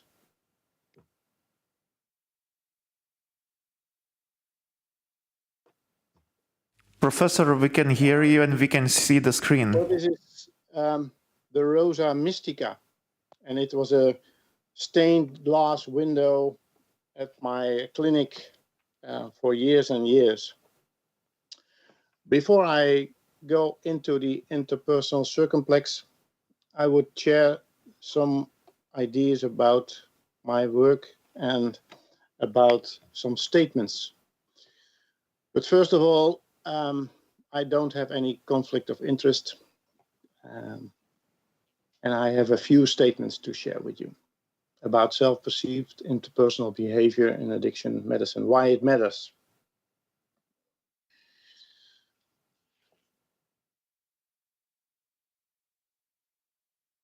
The vehicle of success is in fact in the therapeutic alliance. If you have a good therapeutic alliance, you will have found the way to success. And better outcomes can be achieved by improving the patient-counselor alliance. A significant role for the therapeutic alliance in promoting during treatment changes. There is a significant role for the therapeutic alliance. But substance abusing patients stir a multiplicity of feeling, thoughts, and reactions in caregivers.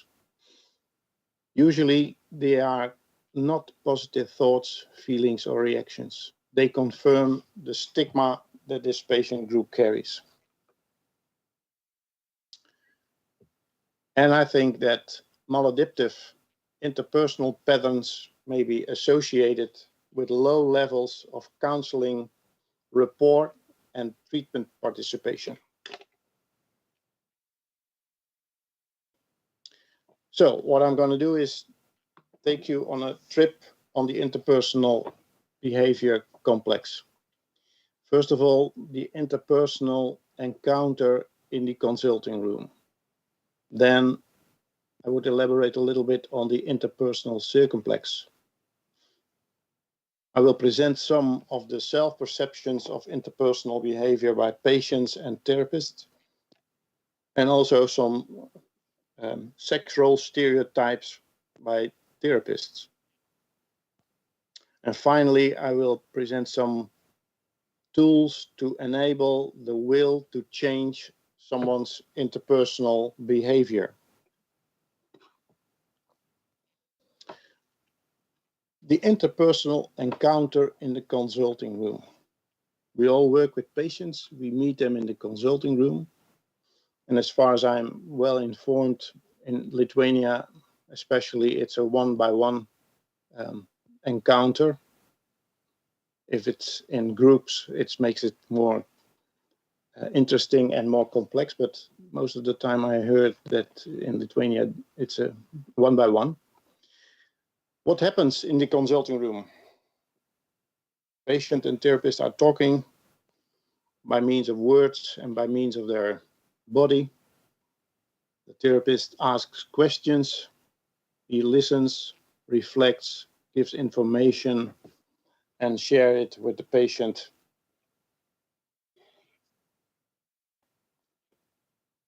And he's asking about dysfunctional behavior, dysfunctional feelings, dysfunctional thoughts to make up an idea about what's happening with the patient. And perhaps he's thinking already in diagnostic categories, classification, or more in a psychotherapeutic diagnosis So he asks all kind of questions. But the therapist himself or herself has also dysfunctional behavior, dysfunctional feelings, dysfunctional thoughts. And they come together in the consulting room. And as my supervisor in psychoanalysis learned me, in the consulting room, there are, in a conversation between a therapist and a patient, always at least 4 present. 4 are present in every consulting room. The real therapist, the real doctor, the real patient, and all those kind of things, and interpersonal encounters from the past, as well as in the therapist as in the patient. So these 4 make the conversation an interpersonal challenge. And as therapists, we all have to learn about our own feelings, and we talk about countertransference. And the patient is always transferring some of his encounters he came across in his life towards the therapist. And to make it understandable for a patient, I think that the interpersonal circumplex is a very good tool to talk about these interpersonal encounters.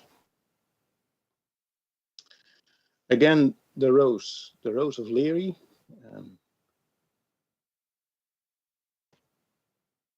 Here projected already in the interpersonal circumplex.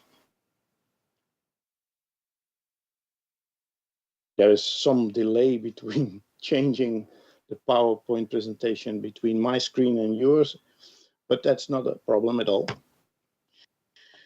The development of the circumplex, it came already by Freud, Karen Horney, Eric Fromm, Harry Stack Sullivan, Timothy Leary, and he wrote a wonderful book on the interpersonal diagnosis of personality.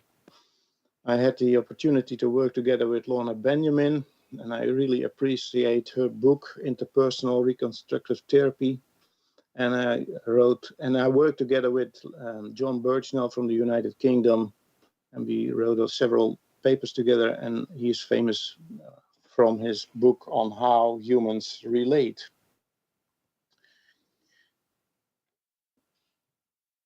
Well, we are all in an interpersonal space, and the interpersonal space is divided in between 2 axes, the affiliation axis here on the right side and the dominance axis on the vertical space.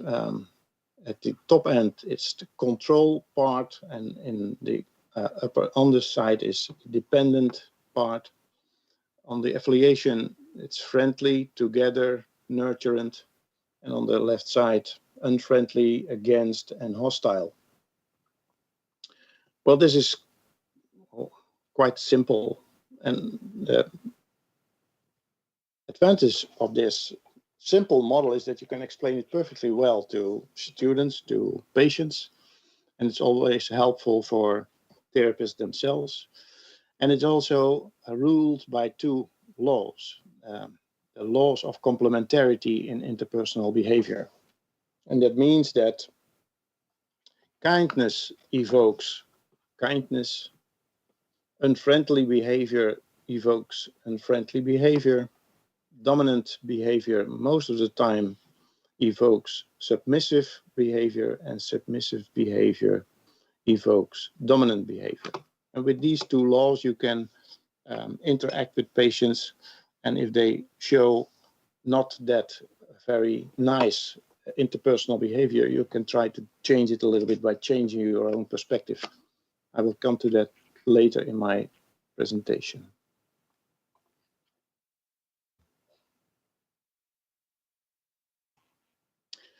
Based on the original circumplex, it's quite complicated. You can see it here. It's not to be explained. It's too small and it's too complicated. But Rolf Laforgek and Robert Subczek developed the interpersonal dimensions in an interpersonal checklist. The interpersonal checklist is developed in 1956. We still use it. We adapted it to the Netherlands and we changed the language a little bit.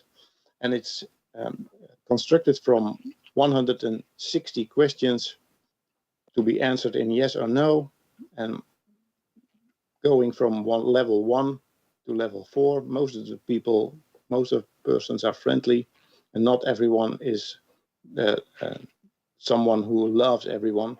But this is the level they put into the interpersonal checklist. We simplified it a little bit. The interpersonal complex, I will take you through the 10 parts of it. It starts with, on the upper side, managerial, autocratic, and counterclockwise, narcissistic, competitive, sadistic, aggressive, rebellious, distrustful, reserved, silent, masochistic, self-effacing, dependent, docile, cooperative, conventional, hypernormal, responsible, and sociably extrovert. And these 10 parts can be put together in 2 vectors, dominance and affiliations, and they make a resultant here showed in red. So all those parts from my rows are taken together in this resultant. This is the most preferable way of acting, a little bit managerial, autocratic.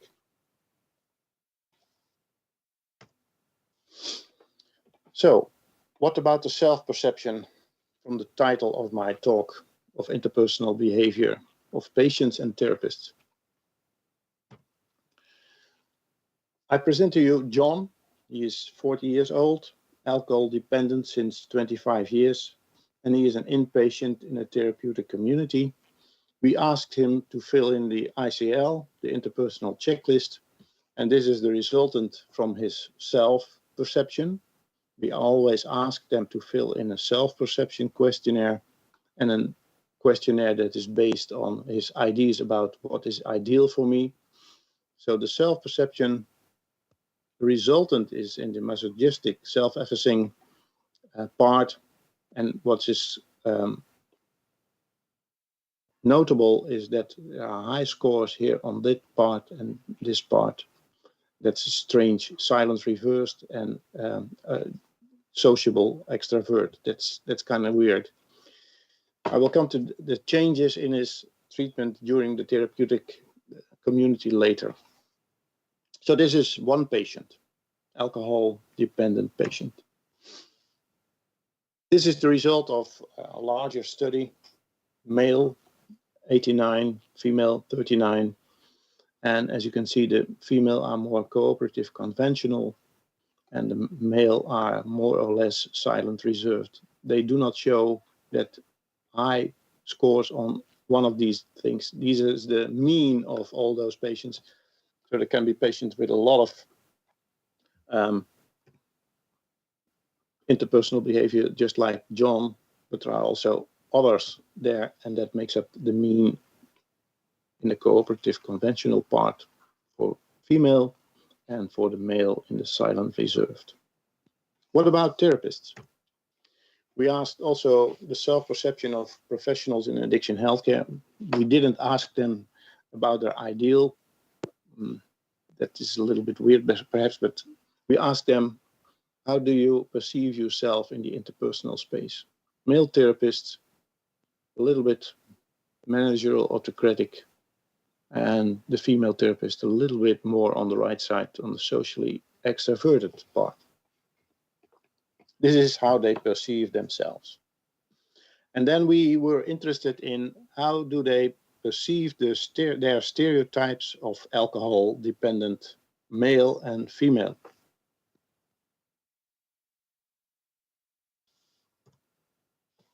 This is the sexual stereotypes and clinical judgment. We presented that paper quite a few years ago.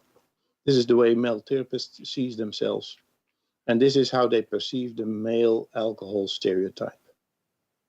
And these two, they see the female alcohol stereotype like this.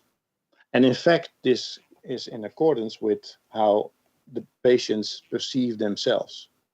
So there is a perfect social agreement on how male therapists see themselves and how alcohol-dependent patients perceive themselves. And that's a big, big danger in the therapeutic encounter. I will come to that later. So now we know a little bit about interpersonal behavior. In fact, we do give workshops on this, taking 3 hours to 4 days to get acquainted with all the aspects of this thing. And I'll have to do it now in 30 minutes. So I can only present some general aspects of this perfect fitting model. Enabling the will to change someone's interpersonal behavior. We can only try to enable their will to change themselves. Some general aspects. And again, the stages of change model. Most of the patients with personality problems do not acknowledge that they have problems, so we have to try to convince them that even if they do not pre-contemplate on it, they have to try to contemplate on it, and they have to determine to change things, and we can help them with this model. I adapted this from Lorna Benjamin. She uses this model in her model for the treatment of patients with severe personality pathology. And we have a general method of enabling the will to change someone's interpersonal behavior based on the complementarity laws I explained to you earlier in my presentation.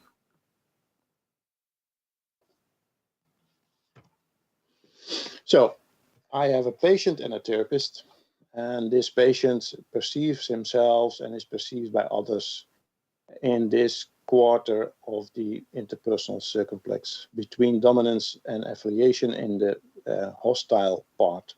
Dominant, hostile, you can call him or her, whatever. The social response based on the laws is that someone else will try to being social with someone like this to be perhaps a little bit hostile, but also submissive to prevent problems. But that's not what we want in therapy.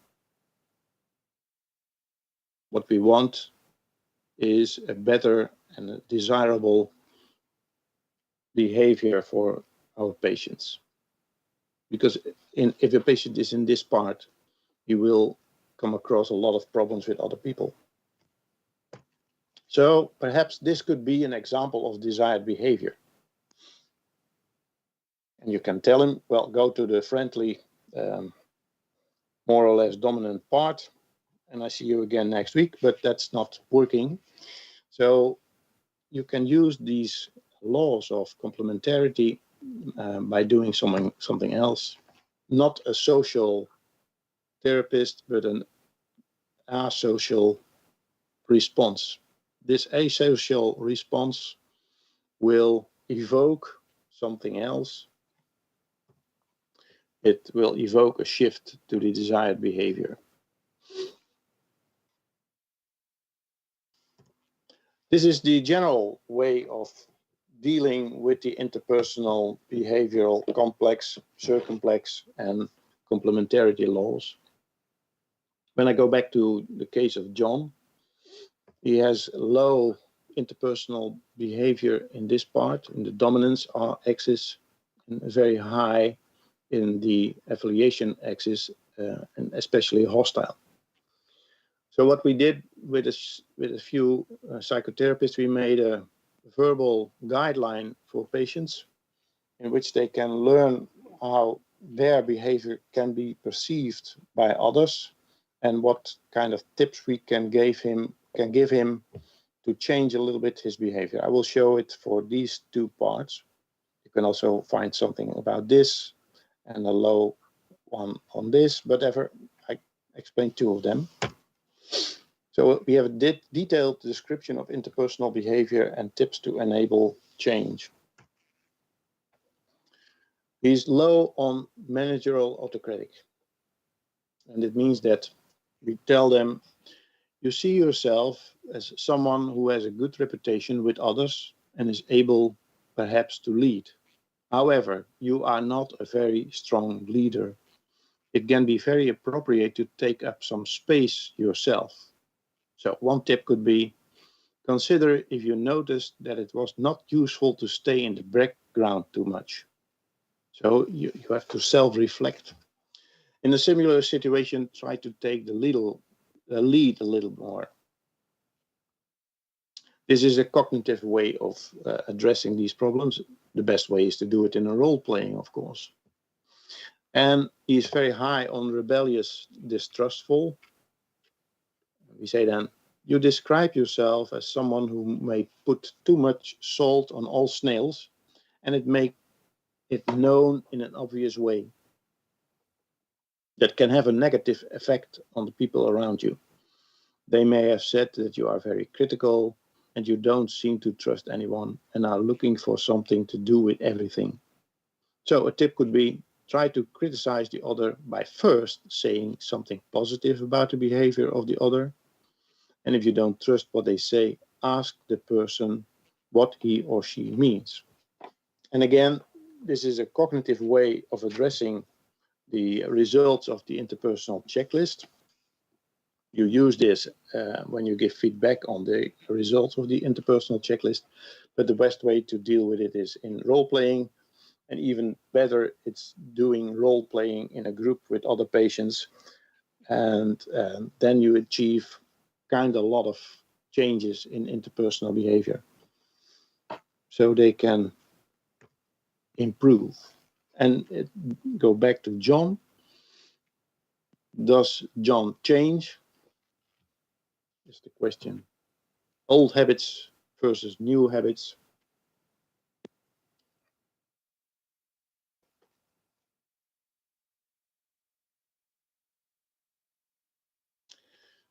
We ask them, the patients, to fill in the interpersonal checklist at the start of the therapy at the therapeutic community. Time 1. We do it again after 3 months, 6 months, 9 months, depending on how long they stay in the therapeutic community. And this is the measurement after 3 months of treatment in the therapeutic community. You can see that the resultant of his self is more in the hostile part, and his ideal is still in the same direction. And 3 months later, the self and ideal are almost identical.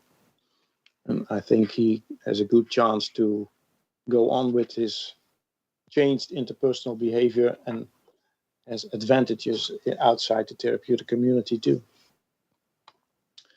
So, back to Timothy Leary. If you want to change the way people respond to you, change the way you respond to people. Thank you. I will share my screen with my presentation, with my... Thank you. Thank you for a speech. Mes klausomės priklausomybės ligų ir jų priežiūros srityje. We have been hearing the presentation by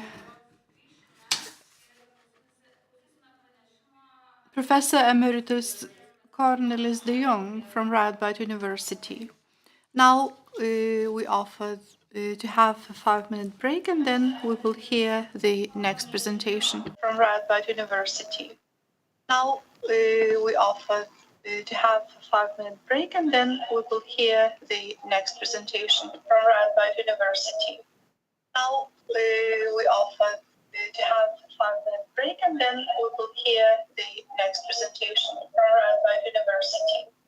Now we offer to have a 5-minute break, and then we will hear the next presentation from Radboud University. Now we offer to have a 5-minute break, and then we will hear the next presentation from Radboud University.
Tęsėme konferenciją ir dabar pranešimą skaitys. We continue with our conference, and our next presenter is Barbara Brun from Geneva University. She will speak on cannabis, whether it's medication or a drug. I can hear you. Can you hear me? Yes, but we can't All right. see you. Oh, that's strange. Okay, I will already try.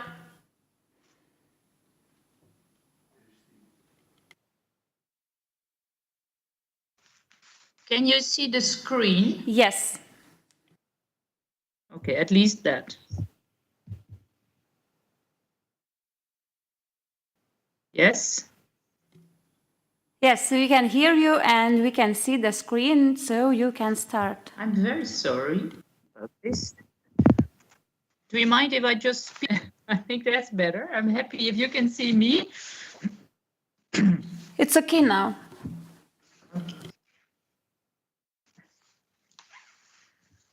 Thank you so much for your invitation to speak, dear colleagues, dear health ministers.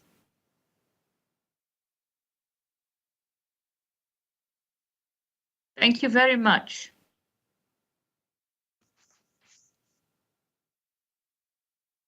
I think okay, I'll just stop the translation because it's double.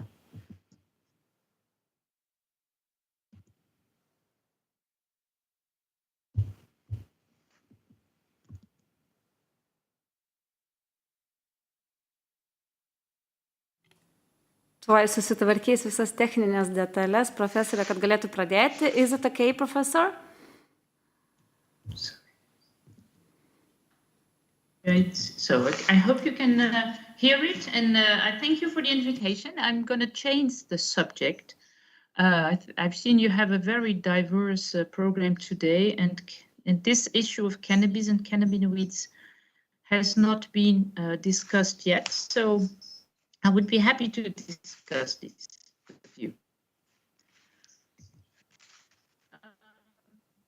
This is the menu for today. I have 30 minutes to go through a very interesting subject. In fact, I am a medical doctor and from Amsterdam. I started working in Geneva 30 years ago, mostly in the field of HIV. And being responsible for the care of people who use substances. And in fact, cannabis, of course, was part of it, but many of the patients also to gain weight, to have appetite, for pain. So cannabis has always been following me through my career. And now there has been a lot ongoing, of course, on the medical use of cannabis. And I would like to make the point with you today. To start, a little exercise. What do you think of when you hear the word opioids? Just think of it. What image you get in your head? What image you get when you think of sedatives? And what image you think of when you think of cannabis? We have to understand that how we see substances is influenced by many different factors. Among them, fear-mongering, of course, messages. And I can imagine that when you thought about opioids, you could think of a very nice plant, you could think of Chinese smoking opiums, but also any heroin crisis. Tai viena pusė. Kita pusė, kalbant apie opioidus, yra tai, kad jie yra labai svarbus gydant lėtinį skausmą ir naudojami daugelį šalių. Heroinas kaip medžiaga yra naudojama medicinoje daugybę metų ir dabar naudojama daugelį šalių pacientams kenčiantiems stiprų skausmą. Jūs galite įsivaizduoti malonų gydytoją išrašantį raminamosius vaistus pacientui, kad jisai geriau miegotų ir nusiramintų, tačiau iš kitos pusės labai nedidelis žingsnis. Withdrawal syndrome. So sedatives also have these two sides. And with cannabis, of course, the same thing. I imagine, even it's a beautiful plant, of smoking it, sharing it, young people getting addicted, but also cannabis has been used for many, many years in many, many cultures for medical reasons. And there was only the solution, the cannabis indica, marijuana shops, you have sativex, you have plants, etc. So we'll talk a little bit about this because this slide you saw already, this mentioning of the Paracelsus' famous phrase that all things are poisons, but depending on what the dose is. But for the cannabis, it's very important to know that the content of the plant plays a major role. So let's talk about cannabis and cannabinoids. Cannabinoids are a big group of lipophilic molecules that act on specific receptors in the brain and in the body. We have three groups. We have the cannabinoids that we make ourselves in our own body. We have the plants, that's cannabis, the phytocannabinoids, and we have the synthetic cannabinoids. All these cannabinoids will act on the cannabinoid receptors. We have the CB1 receptors, especially in the central nervous system, but also in peripheral organs. And then we have the CB2 immune system and in peripheral organs. With regard to endocannabinoids that have been found only 10 years ago or so, you have to understand they are fabricated in the human and animal body, and they really play a very important role in key biological processes such as appetite, pain, sleep, and memory. You can increase your endocannabinoids, like for instance, when you do physical exercise. And then we know that people will increase the level of endocannabinoids and they feel less pain, they feel less stressful and sleep better. So these are the endocannabinoids like amandanite.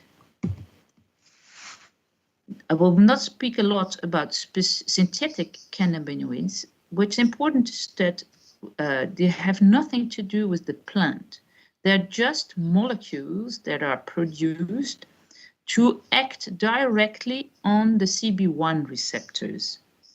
It can be medications, but there are also many substances like spice and others, what we call legal highs.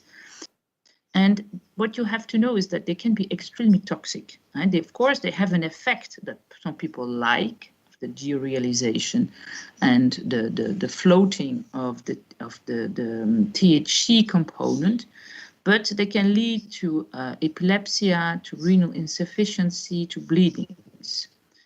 And of course, this is important to realize that they are all over. They're often not recognized. They're just new substances. You cannot check in the urine either. The cannabis plants is a very interesting plant with many, many components. And among them are at least 100 different cannabinoids. The principal ones are the so-called THC, tetrahydrocannabinol, and cannabidiol. But there are far more, and we do not know yet what they all do. Cannabis, as you know, can be has derived products such as hashish, marijuana, or oil. There are over 100 cannabinoids, but even what's more interesting, there are other substances also that have a pharmacological effect, like the terpenes that give the specific smell of the cannabis plant. The myrcines, the limonene, pinene, and also these might have some effect on the body. So you see, you have a very complex plant with different pharmacologically active substances. And what we think now is that especially the THC and the CBD have different and complementary effects. THC is responsible for what we call the intoxicating effect. So this gives the relaxation, the change in perceptions, that you hear music differently, that you float, etc. It's also responsible for the addictive potential of cannabis.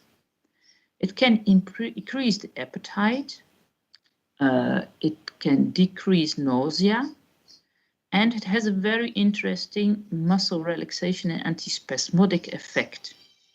It will also have effect on the cardiac, the blood pressure and the heart frequency. On the other side, the CBD has an anti-epileptic effect. So there's one medical treatment now for young children that have severe epilepsy with pure CBD. It has an effect on pain, probably because it has an effect on immunity and maybe other effects that we do not really know. It has an anti-anxiety effect. In high dosage, it has an antipsychotic effect, which makes also that it will calm the hallucinating effects of THC that some people will experience. It might be neuroprotective. It might help in case of sleeping problems, maybe because of the effect on the anxiety, but also for people who have a restless leg syndromes. There is an effect on the immunity, on even probably in like autoimmune diseases like rheumatoid arthritis and so, where it has where it's frequently used by patients. And a lot of studies are ongoing on an anti-cancer effect. So, of course, it's a bit complicated to understand how this works, and it's the patients who will tell us mostly what will be the effect. All research is, of course, based on cell lines on animals and in humans, and the effect can be dose dependent. Of course, cannabis and cannabis will have harms. For what we know now is when cannabis is smoked, the most of the harms are related to the smoking and the tobacco, which is used simultaneously. And this, of course, will increase the risk of dependence because even if the overall risk of dependence on cannabis is pretty low. It will have harms for psychological, vulnerable and young persons, and people who are still at school, who have psychiatric disease in the family, who are anxious. The cannabis can reinforce the effects and, of course, have an impact on their training skills and lead to dropout of education. Of course, there can also be harms if it is used in inappropriate situations, such as situations where we need concentration, balance, quick reactions, like driving, sport, or other situations. And then there are harms related to the illegal status of the cannabis, and we'll get back to that later. The EMCDD website gives a very nice overview of best practice guidelines, what to do in case of problematic cannabis use. What we know of the group of people who are problematic cannabis users, it's mostly young males. Very often there are different substances used, alcohol especially. In most counties, the prevalence has been stable and decreases since over 10 years. For the majority of the persons, it's self-limiting. It is something that people use in the beginning of their 20s and stop when they get older.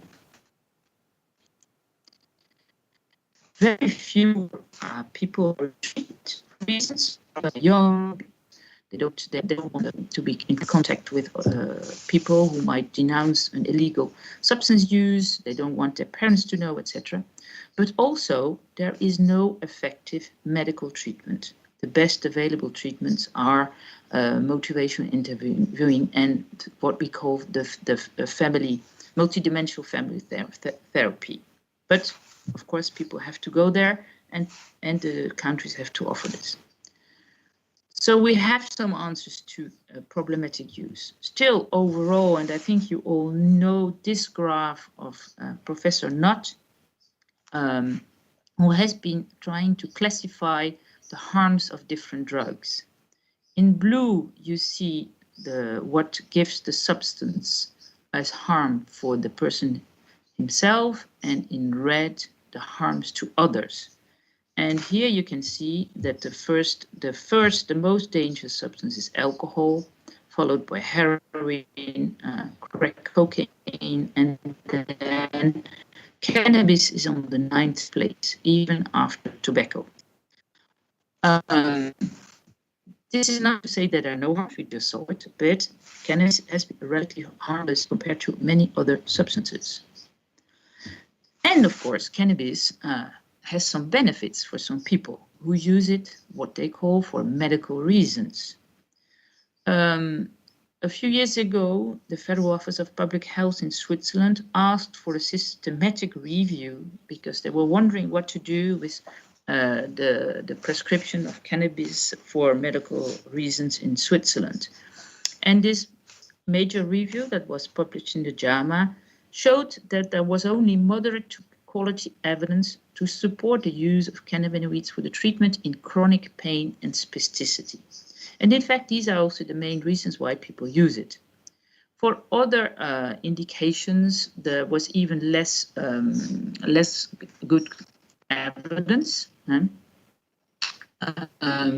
But of course, a lot of case reports, but not enough randomized clinical trials. And since the publication of this article in 2015, several other reviews, they have shown similar results. There's many suggestions that different cannabinoids that are now available in spray, in drops, in capsules, or taken as the plant, as a tea, or inhaled or vaporized, are used for multiple medical symptoms and pathologies, and that since millennia and in many cultures. Like most people will use it for something related to pain or muscle spasticity, and fibromyalgia, multiple sclerosis, endometriosis, but also for nausea, lack of appetite, in general for well-being, for the glaucoma, and many case reports on this use. Ongoing research suggests that the CBD is often used for anxiety, officially for epilepsy, but also for sleeping disorders and different behavioral.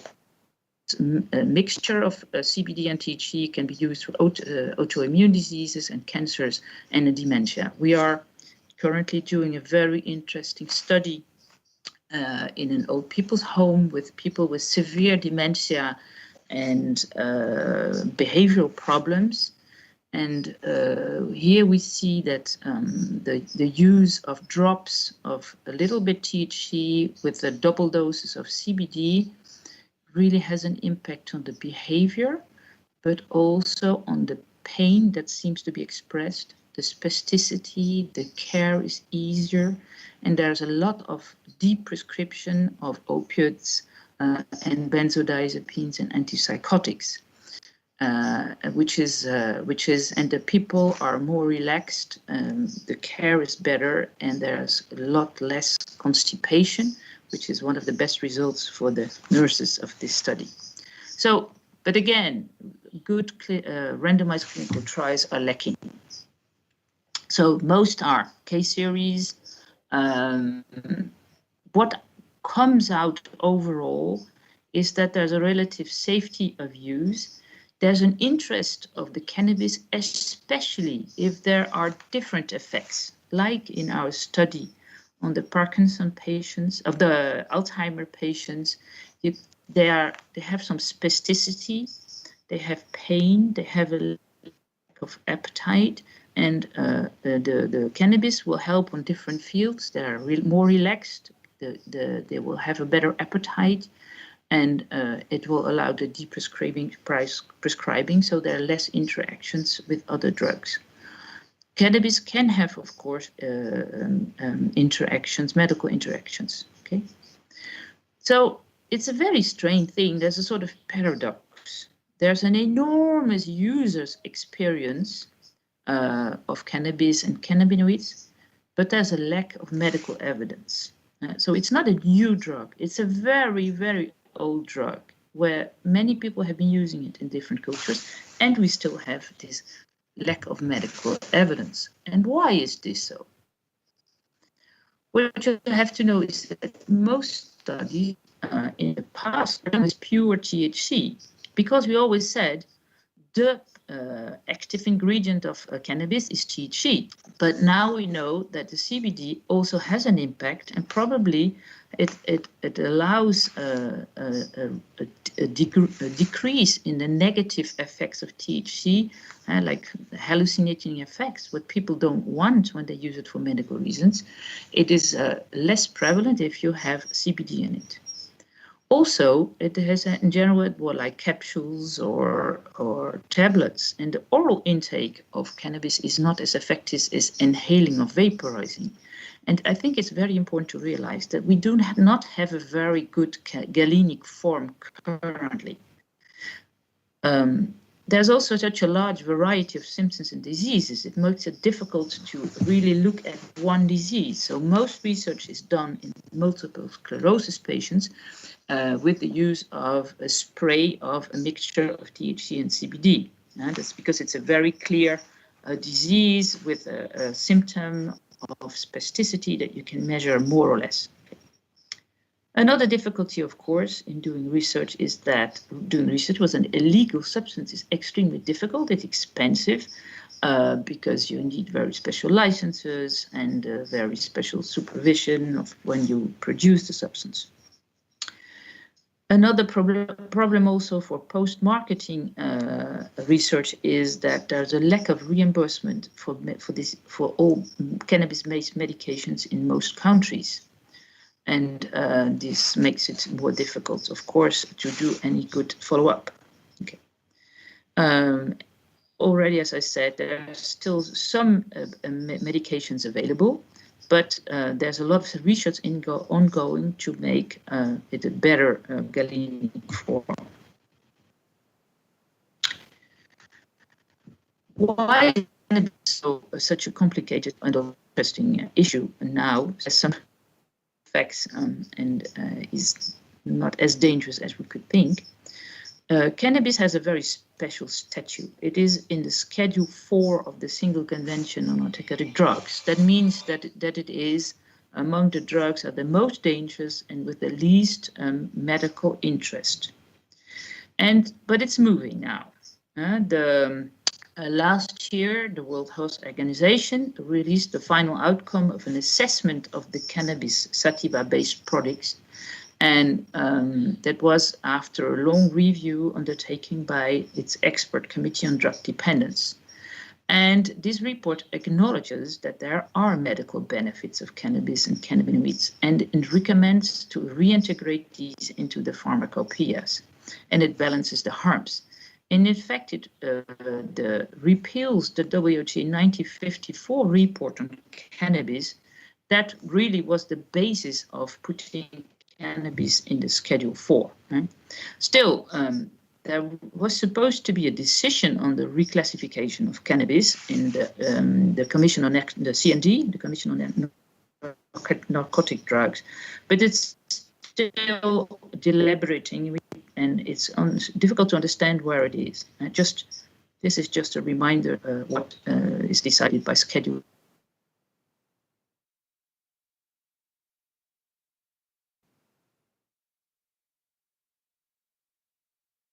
And so the regulation of cannabis, there have been quite different, we could call it semi-legal experiences, because cannabis, of course, is forbidden all over the world. But different states in the United States have legalized the medical use of cannabis since many, many years. In California already since 1996, and also afterwards more and more in other regions in the US and also in Europe and other continents. Now the non-medical use of cannabis has been regulated already since 2012 in different US states, afterwards in Uruguay, in 2018 in Canada, and this year in Luxembourg, and probably, as you might have followed, it will be the case also in New Zealand. What's important is to understand that there are very different models in these different countries who have been trying to regulate the non-medical use and medical use of cannabis with regard to the amount of the tax, the amounts that people can take, the publicity that's allowed or not, the age where people can buy it, if it's a public sale or private sale, is it public production of cannabis or private? And of course, we should wonder how we should do regulate this market. You probably know this draft made by Transform and the Transform Foundation. They already said in 2013 they proposed this scheme of on one side you see the social and health harms on this scale, and here the different models that exist between ultra prohibition up to commercial promotion that we have, like for alcohol and tobacco. And this U-form, this U-curve, shows that if you have an extreme prohibition you have a lot of social and health harms related to the unregulated criminal market. This has impact in the producers' countries, but also on the people who use a non-controlled substance and will not go into the care system. On the other hand, when you have an unregulated legal market, of course, there will be, with commercial promotion, people will have tendency to buy and use a substance which is potentially dangerous, and they are encouraged to take it. So people in the field, and probably you belong to them, all think that we should regulate the legal market more, so stop having commercial promotion and too low prices for substances that are alcohol and tobacco, and that we should think of how to change the prohibited market for maybe a legalized market with a very strict legal regulation. And of course, some countries are trying to work on that. And it's not easy to think of a good model, of course, because we have different groups of cannabinoid users. We have those who use it for non-medical reasons.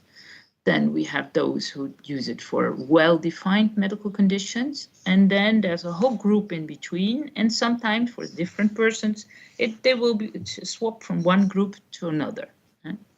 The not well-defined conditions are people who think maybe it's a non-medical use, but maybe it's an anxiety that they don't realize, or a depressed state, or a PTSD, and so on. Depending on the legislation in a certain country and access to medical cannabis, there will be a medicalization of non-medical use, and the users will shift then. And this was seen especially in the United States, where people who were using it for non-medical reasons would go and get a medical certificate for back pain or something like that, and then shift to, let's say, the medical market.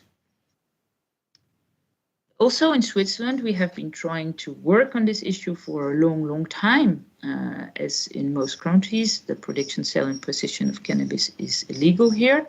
The possession of cannabis, up to 10 grams, it has been legal for a certain moment, then it has been forbidden, and now, in fact, it's still not allowed, but people will get a fine of 100 francs if they possess cannabis up to 10 grams. The prevalence of cannabis use has been stable since 2000, a little bit independent, or whether there was a fine or a no fine or nothing. And as in most countries, it's a group of young people with male polydrug users, of whom few are in treatment. We have had a major change since 10 years. The government had decided, because there was the industrial cannabis production, with which there is always a little THC in it, that the level of 0.3% was different to maintain. If there's a bit more sunshine, this cannabis plant will have a little bit more. So they decided to make a cutoff at 1% for THC. So all cannabis with up to 1% of THC is considered legal, whereas in most regions in Europe it's less than 0.3%. And this, combined with the fact that there has been a lot of development of CBD-rich products, there has been a growth of a sort of legal CBD market, which was quite important. It started a few years later, at the time that everything had to be set up. So since 5 years, we have a quite huge legal CBD market, where most people use it for self-medication. But still, it's only for a selective group of patients, only for those who can afford, because it's quite expensive. Like you can see the image, there's like CBD oil with, let's say, 0.6, 0.5 or 0.8% of THC, and up to 20 or 23% of CBD. And people will use it for anxiety, for restless legs, for Parkinson, for pains, for fibromyalgia, and so on. So there have been quite some research ongoing on that. But we also have access to substances with over 1% of THC. All doctors can submit a request for what we call an exceptional authorization to the Federal Office of Public Health, and then we can prescribe the medication with higher THC and CBD account. But there has been a huge increase in requests the last years. They're up to 3,000, so it's not so exceptional anymore. Still, this medication is expensive, often not reimbursed. And there has been a proposal for change, and this is a long process. So probably this whole system of exceptional authorization will disappear, and we can all prescribe if we think there's a medical indication, but we will have to announce it. So, and the Federal Office of Public Health will ask us to give data then on what kind of patients, what kind of substance, how long they will use it, how, etc., etc. And I'm a member of the Federal Commission for Drug-Related Affairs since many years. We have tried also to propose a regulation for the non-medical use already since 1999. So there have been a lot of ways of proposing to legalize and regulate cannabis in different things. And we know that the population would be behind it. Still, we published these reports in last year. You can find an English summary on the link on this slide. So, but of course, it's extremely frustrating. Cannabis is a substance that's under the opiates law, so that means that any change should go through public votation, and which is, of course, is a long process. So, if I try to sum up, what I've tried to tell you is that cannabis is a fascinating plant with multiple cannabinoids and other pharmacological active ingredients beyond the famous THC. Cannabis, dependent on the use, is, as any other psychoactive substance, a drug and a medication. The classification of cannabis is under debate, but also the regulation is under debate. And many different countries experiment with different models after consideration of the harmful effects. We know that few persons with problematic cannabis use seek treatment. There's a very big interest in the population for all the therapeutic uses of cannabinoids with different THC and CBD levels, even if the evidence is lacking. And so in Switzerland, but I also think in your country, the two agendas are moving, and I think I'm waiting to see what will happen in the coming years. Thank you for your attention, and here you have a few references that I can advise you to use. Thank you so much. Thank you, Professor. And there's a question for you. Do you hear me? It's okay? Yes, yes. Should we be worried about cannabis use impact on psychosis development? Thank you for this very important question. We know that people who have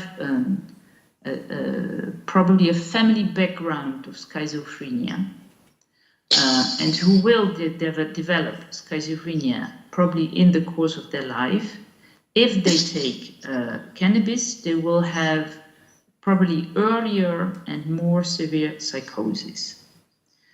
What we know overall, that the prevalence of this psychosis related to schizophrenia, it has been stable all over, all of this in the different counties, independent of the level of cannabis use. So there have been years, I come from Holland, there were many people using cannabis, and there was no increase in schizophrenia, okay?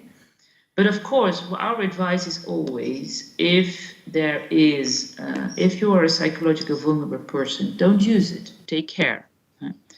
On the other hand, what is very interesting is the CBD, which has been used as a treatment for people with treatment-resistant psychosis in schizophrenia.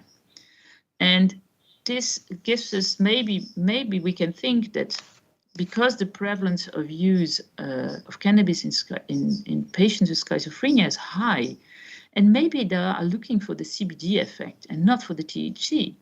But since they turn to the illegal market, where of course there is a relatively high THC amount, we put them at risk. So thank you for this important question. Thank you, Professor Breuers. Tai buvo profesorė Barbara Breuers. This was Professor Barbara Breuers from Geneva University, and before the penultimate speaker, I would invite you to ask questions via Microsoft Teams. Please do so, because we now have the last presenter, Emilius Asubata from the Republican Center for Addictive Disorders. He will speak on the methodology for early alcohol dependence diagnostics and outpatient treatment. Thank you, ladies and gentlemen, for your attention and for long-term participation at the conference. I will speak about the methodology we are completing.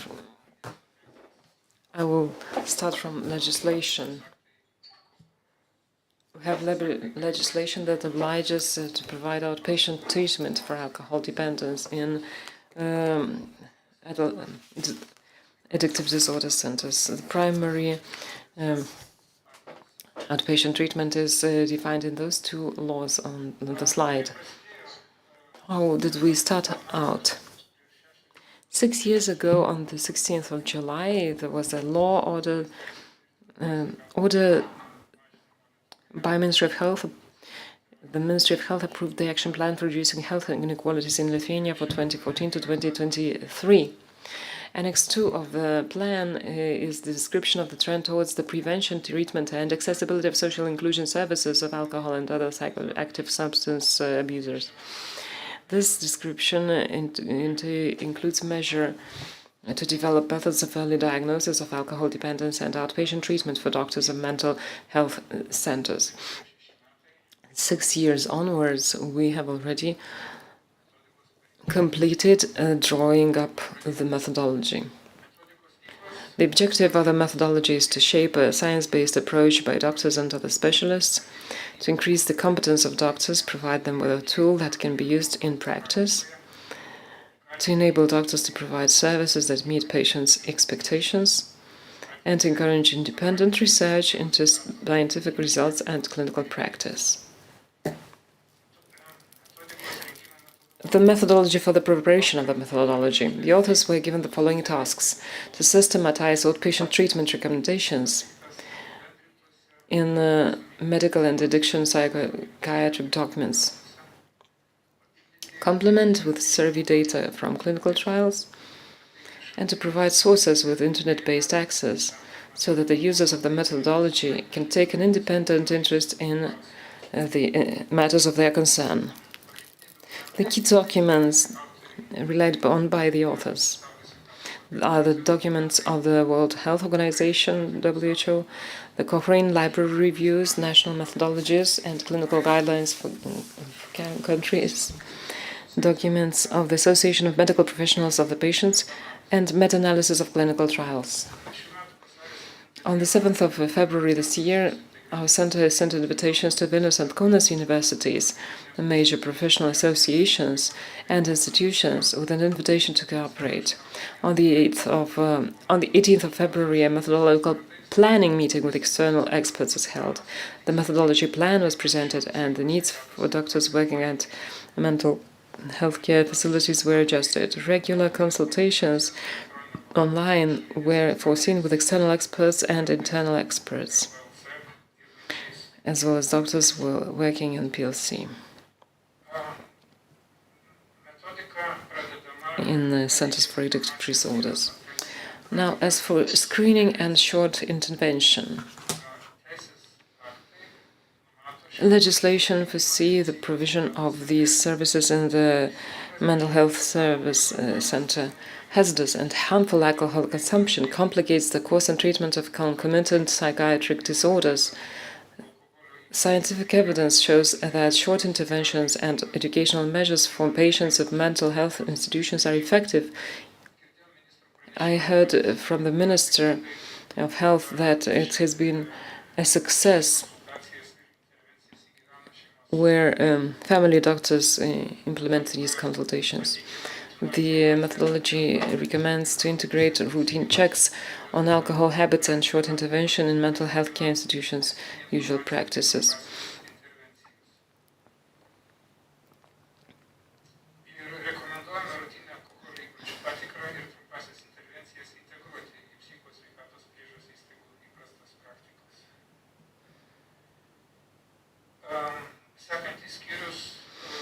I will now move on to diagnosis of mental and behavioral disorders caused by alcohol consumption. We provide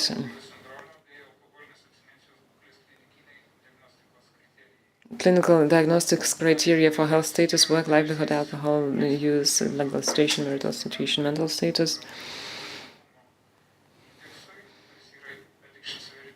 The Addiction Severity Index has been translated into Lithuanian. It's a half-standardized questionnaire allowing to evaluate the aspects of such as health care status, work, livelihood, alcohol or drug use, the legal situation of the patient, the marital situation, and the social status as well as mental status of the patient. We know that patients have many problems associated with dependence disorders. So this instrument allows to have a complex assessment of the patient's situation.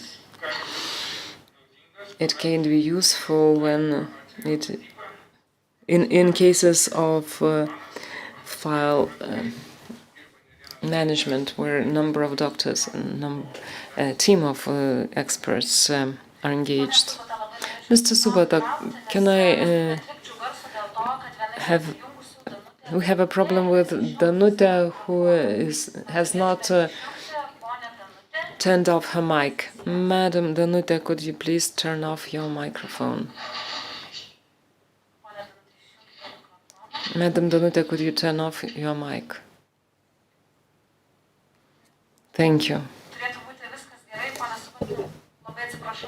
Mr. Subota, I'm sorry I intervened with you. Please continue. Next, we talked about biological markers on alcohol consumption in clinical practice. In local methodology, we talk about sensitivity and specificity of biological markers. Some biological markers are sensitive, are more sensitive. Some other biological markers are more specific. We provide information about the characteristics and clinical significance of the most commonly used biomarkers. You have gamma gloom, GGT, the mean red cell volume, and the newest biological marker, low carbon transferrin, CDT. And this marker is better than the others because it is more specific.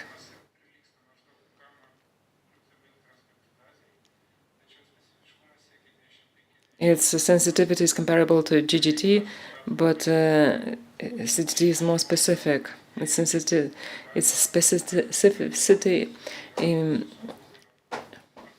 is as large as 98%. So if there's low carbon transferring, this means that there's a concomitant alcohol use. How do we apply these markers? We can use it for audit of alcohol consumption or in screening alcohol consumption habits. It also helps to motivate the patient to change alcohol consumption habits if we inform him about the markers. This will entail lower alcohol consumption. In 2010, UK scientists carried out a study where they recommended that CDT be applied to drivers who were detained while driving drunk and want to regain their driver's license. This objective marker can help us find out if the person has truly stopped abusing alcohol.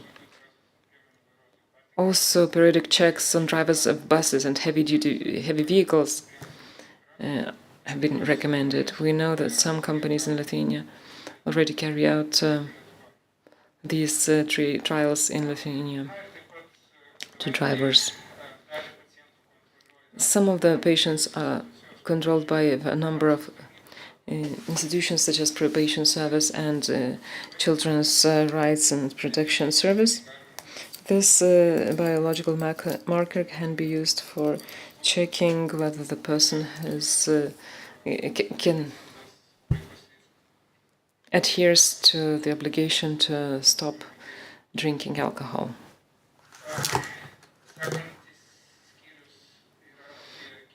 Next, let's speak about organization of medical consultations and counseling. Patients usually have the following challenges. They have fluctuating motivation, low motivation to treatment. They may decide not to consult a doctor and to stop taking medication prescribed, especially those whose effects are poorly known to them or which do not affect them, such as disulfiram. Since the disorder is chronic, consumption of alcohol may increase periodically due to internal or external reasons. And it is common that patients do not drink alcohol for some time after starting treatment, but eventually return to uncontrolled consumption.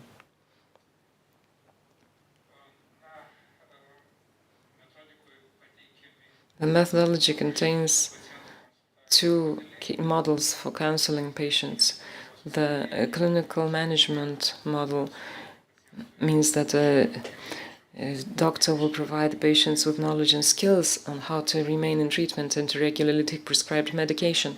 To provide sufficient educational material on alcohol dependence and treatment, the doctor will also support efforts to change alcohol consumption habits in the patient and to make direct recommendations on behavioral change. There is no cognitive behavioral therapy, family therapy in this model, nor does it apply confrontational methods in relation to patients. Another model is the Brenda consultation model.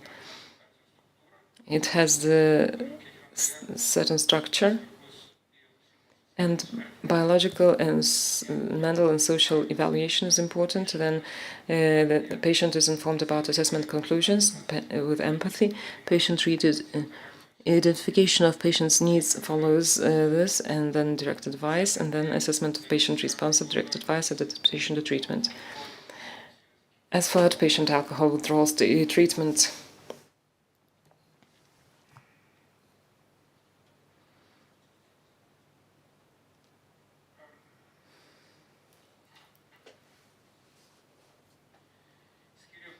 this book contains information on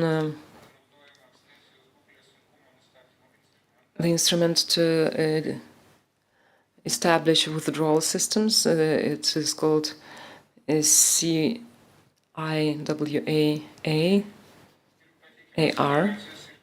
There are indications and contraindication for treatment of withdrawal symptoms.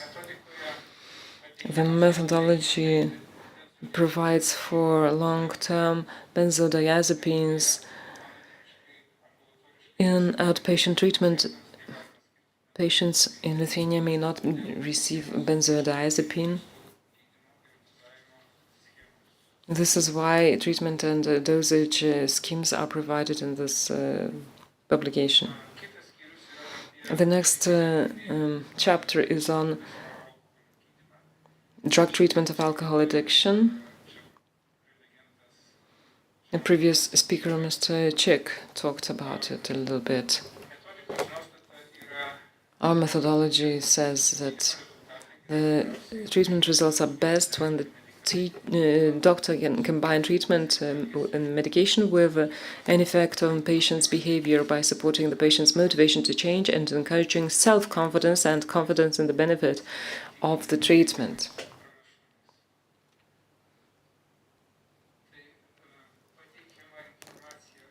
We provide information about 4 kinds of medication which were mentioned before, including disulfiram, agon rosate, naltrexone, and normelphin.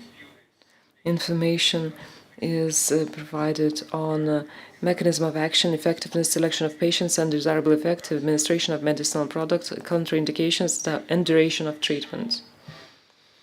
Dr. Chick mentioned baclofen, which is registered in France.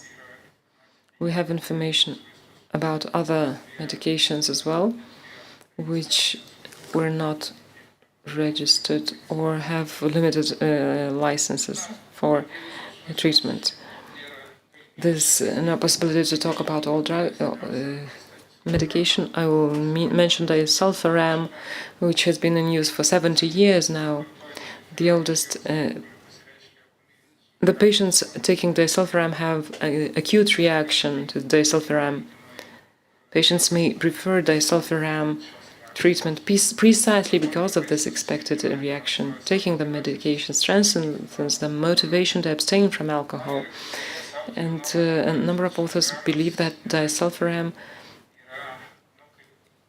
is not prescribed as often as it could for a number of reasons, although there's evidence that it is more effective than naltrexone or ocamprosate.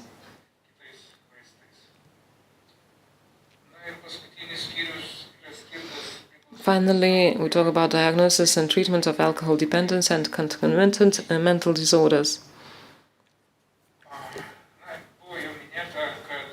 Previous speakers spoke about the link between alcohol dependence and other mental disorders, such as depression. We have a lot of data. If we take the US data from epidemiological research, it says that over 1/3 of people with alcohol disorders have concomitant mental disorders. Mostly they include depressive mood, post-traumatic stress, and generalized anxiety disorders. Out of all the people who have mental disorders, 17% have problems with alcohol use. We defined the diagnosis and the difficulty of diagnosis that are associated, as well as provide recommendations for clinical practice. The symptoms of alcohol dependence and comorbidities are present. Therefore, we have sometimes problems of differentiating between them. Most comorbidities make it more difficult to treat a patient from alcohol dependence, alcohol abuse. This is why we have to note this. As previously mentioned in other presentations, both depression, let's say, and alcohol dependence have to be treated.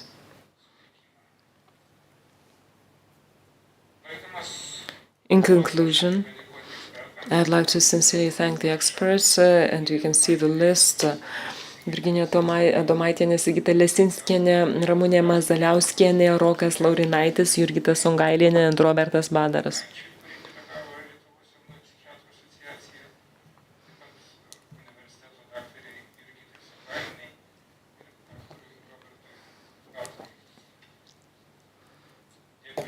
Thank you for your attention. Tai aš turiu dar kelis klausimus iš stebinčių konferenciją. Thank you, Mr. Subata. I have just a few questions from our viewers.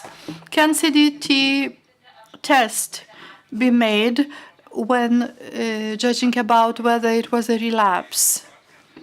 Well, if the relapse has been major, not just a single time event after some alcohol, but if the person had been drinking alcohol in big doses for a couple of days, yes, CDT test has to be repeated. Another question, why should we avoid the method when looking into the addiction, alcohol addiction? I haven't said we should avoid confrontation. However, the methods that we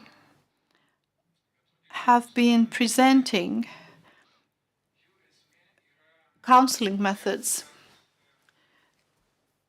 are based on the approach that the patient should be kept within the treatment process for a long time to change his behavior.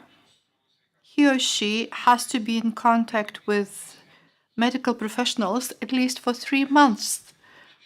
Sometimes it requires 6 months or even the whole year.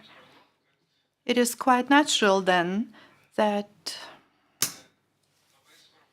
it is of key importance to involve the patient into the treatment process and try to be in touch with him continuously so that we can achieve the desirable results as far as the alcohol is concerned. And confrontational methods mean that the doctor and the patient have a conflict, the patient leaves, and we lose control. We are not aware what's going on with the patient. The doctor, therefore, should be whatever in his or her power to keep the patient in control. Thank you so much. We heard a presentation by Dr. Emilis Subata on the Addiction Diseases Center of the Republic of Lithuania.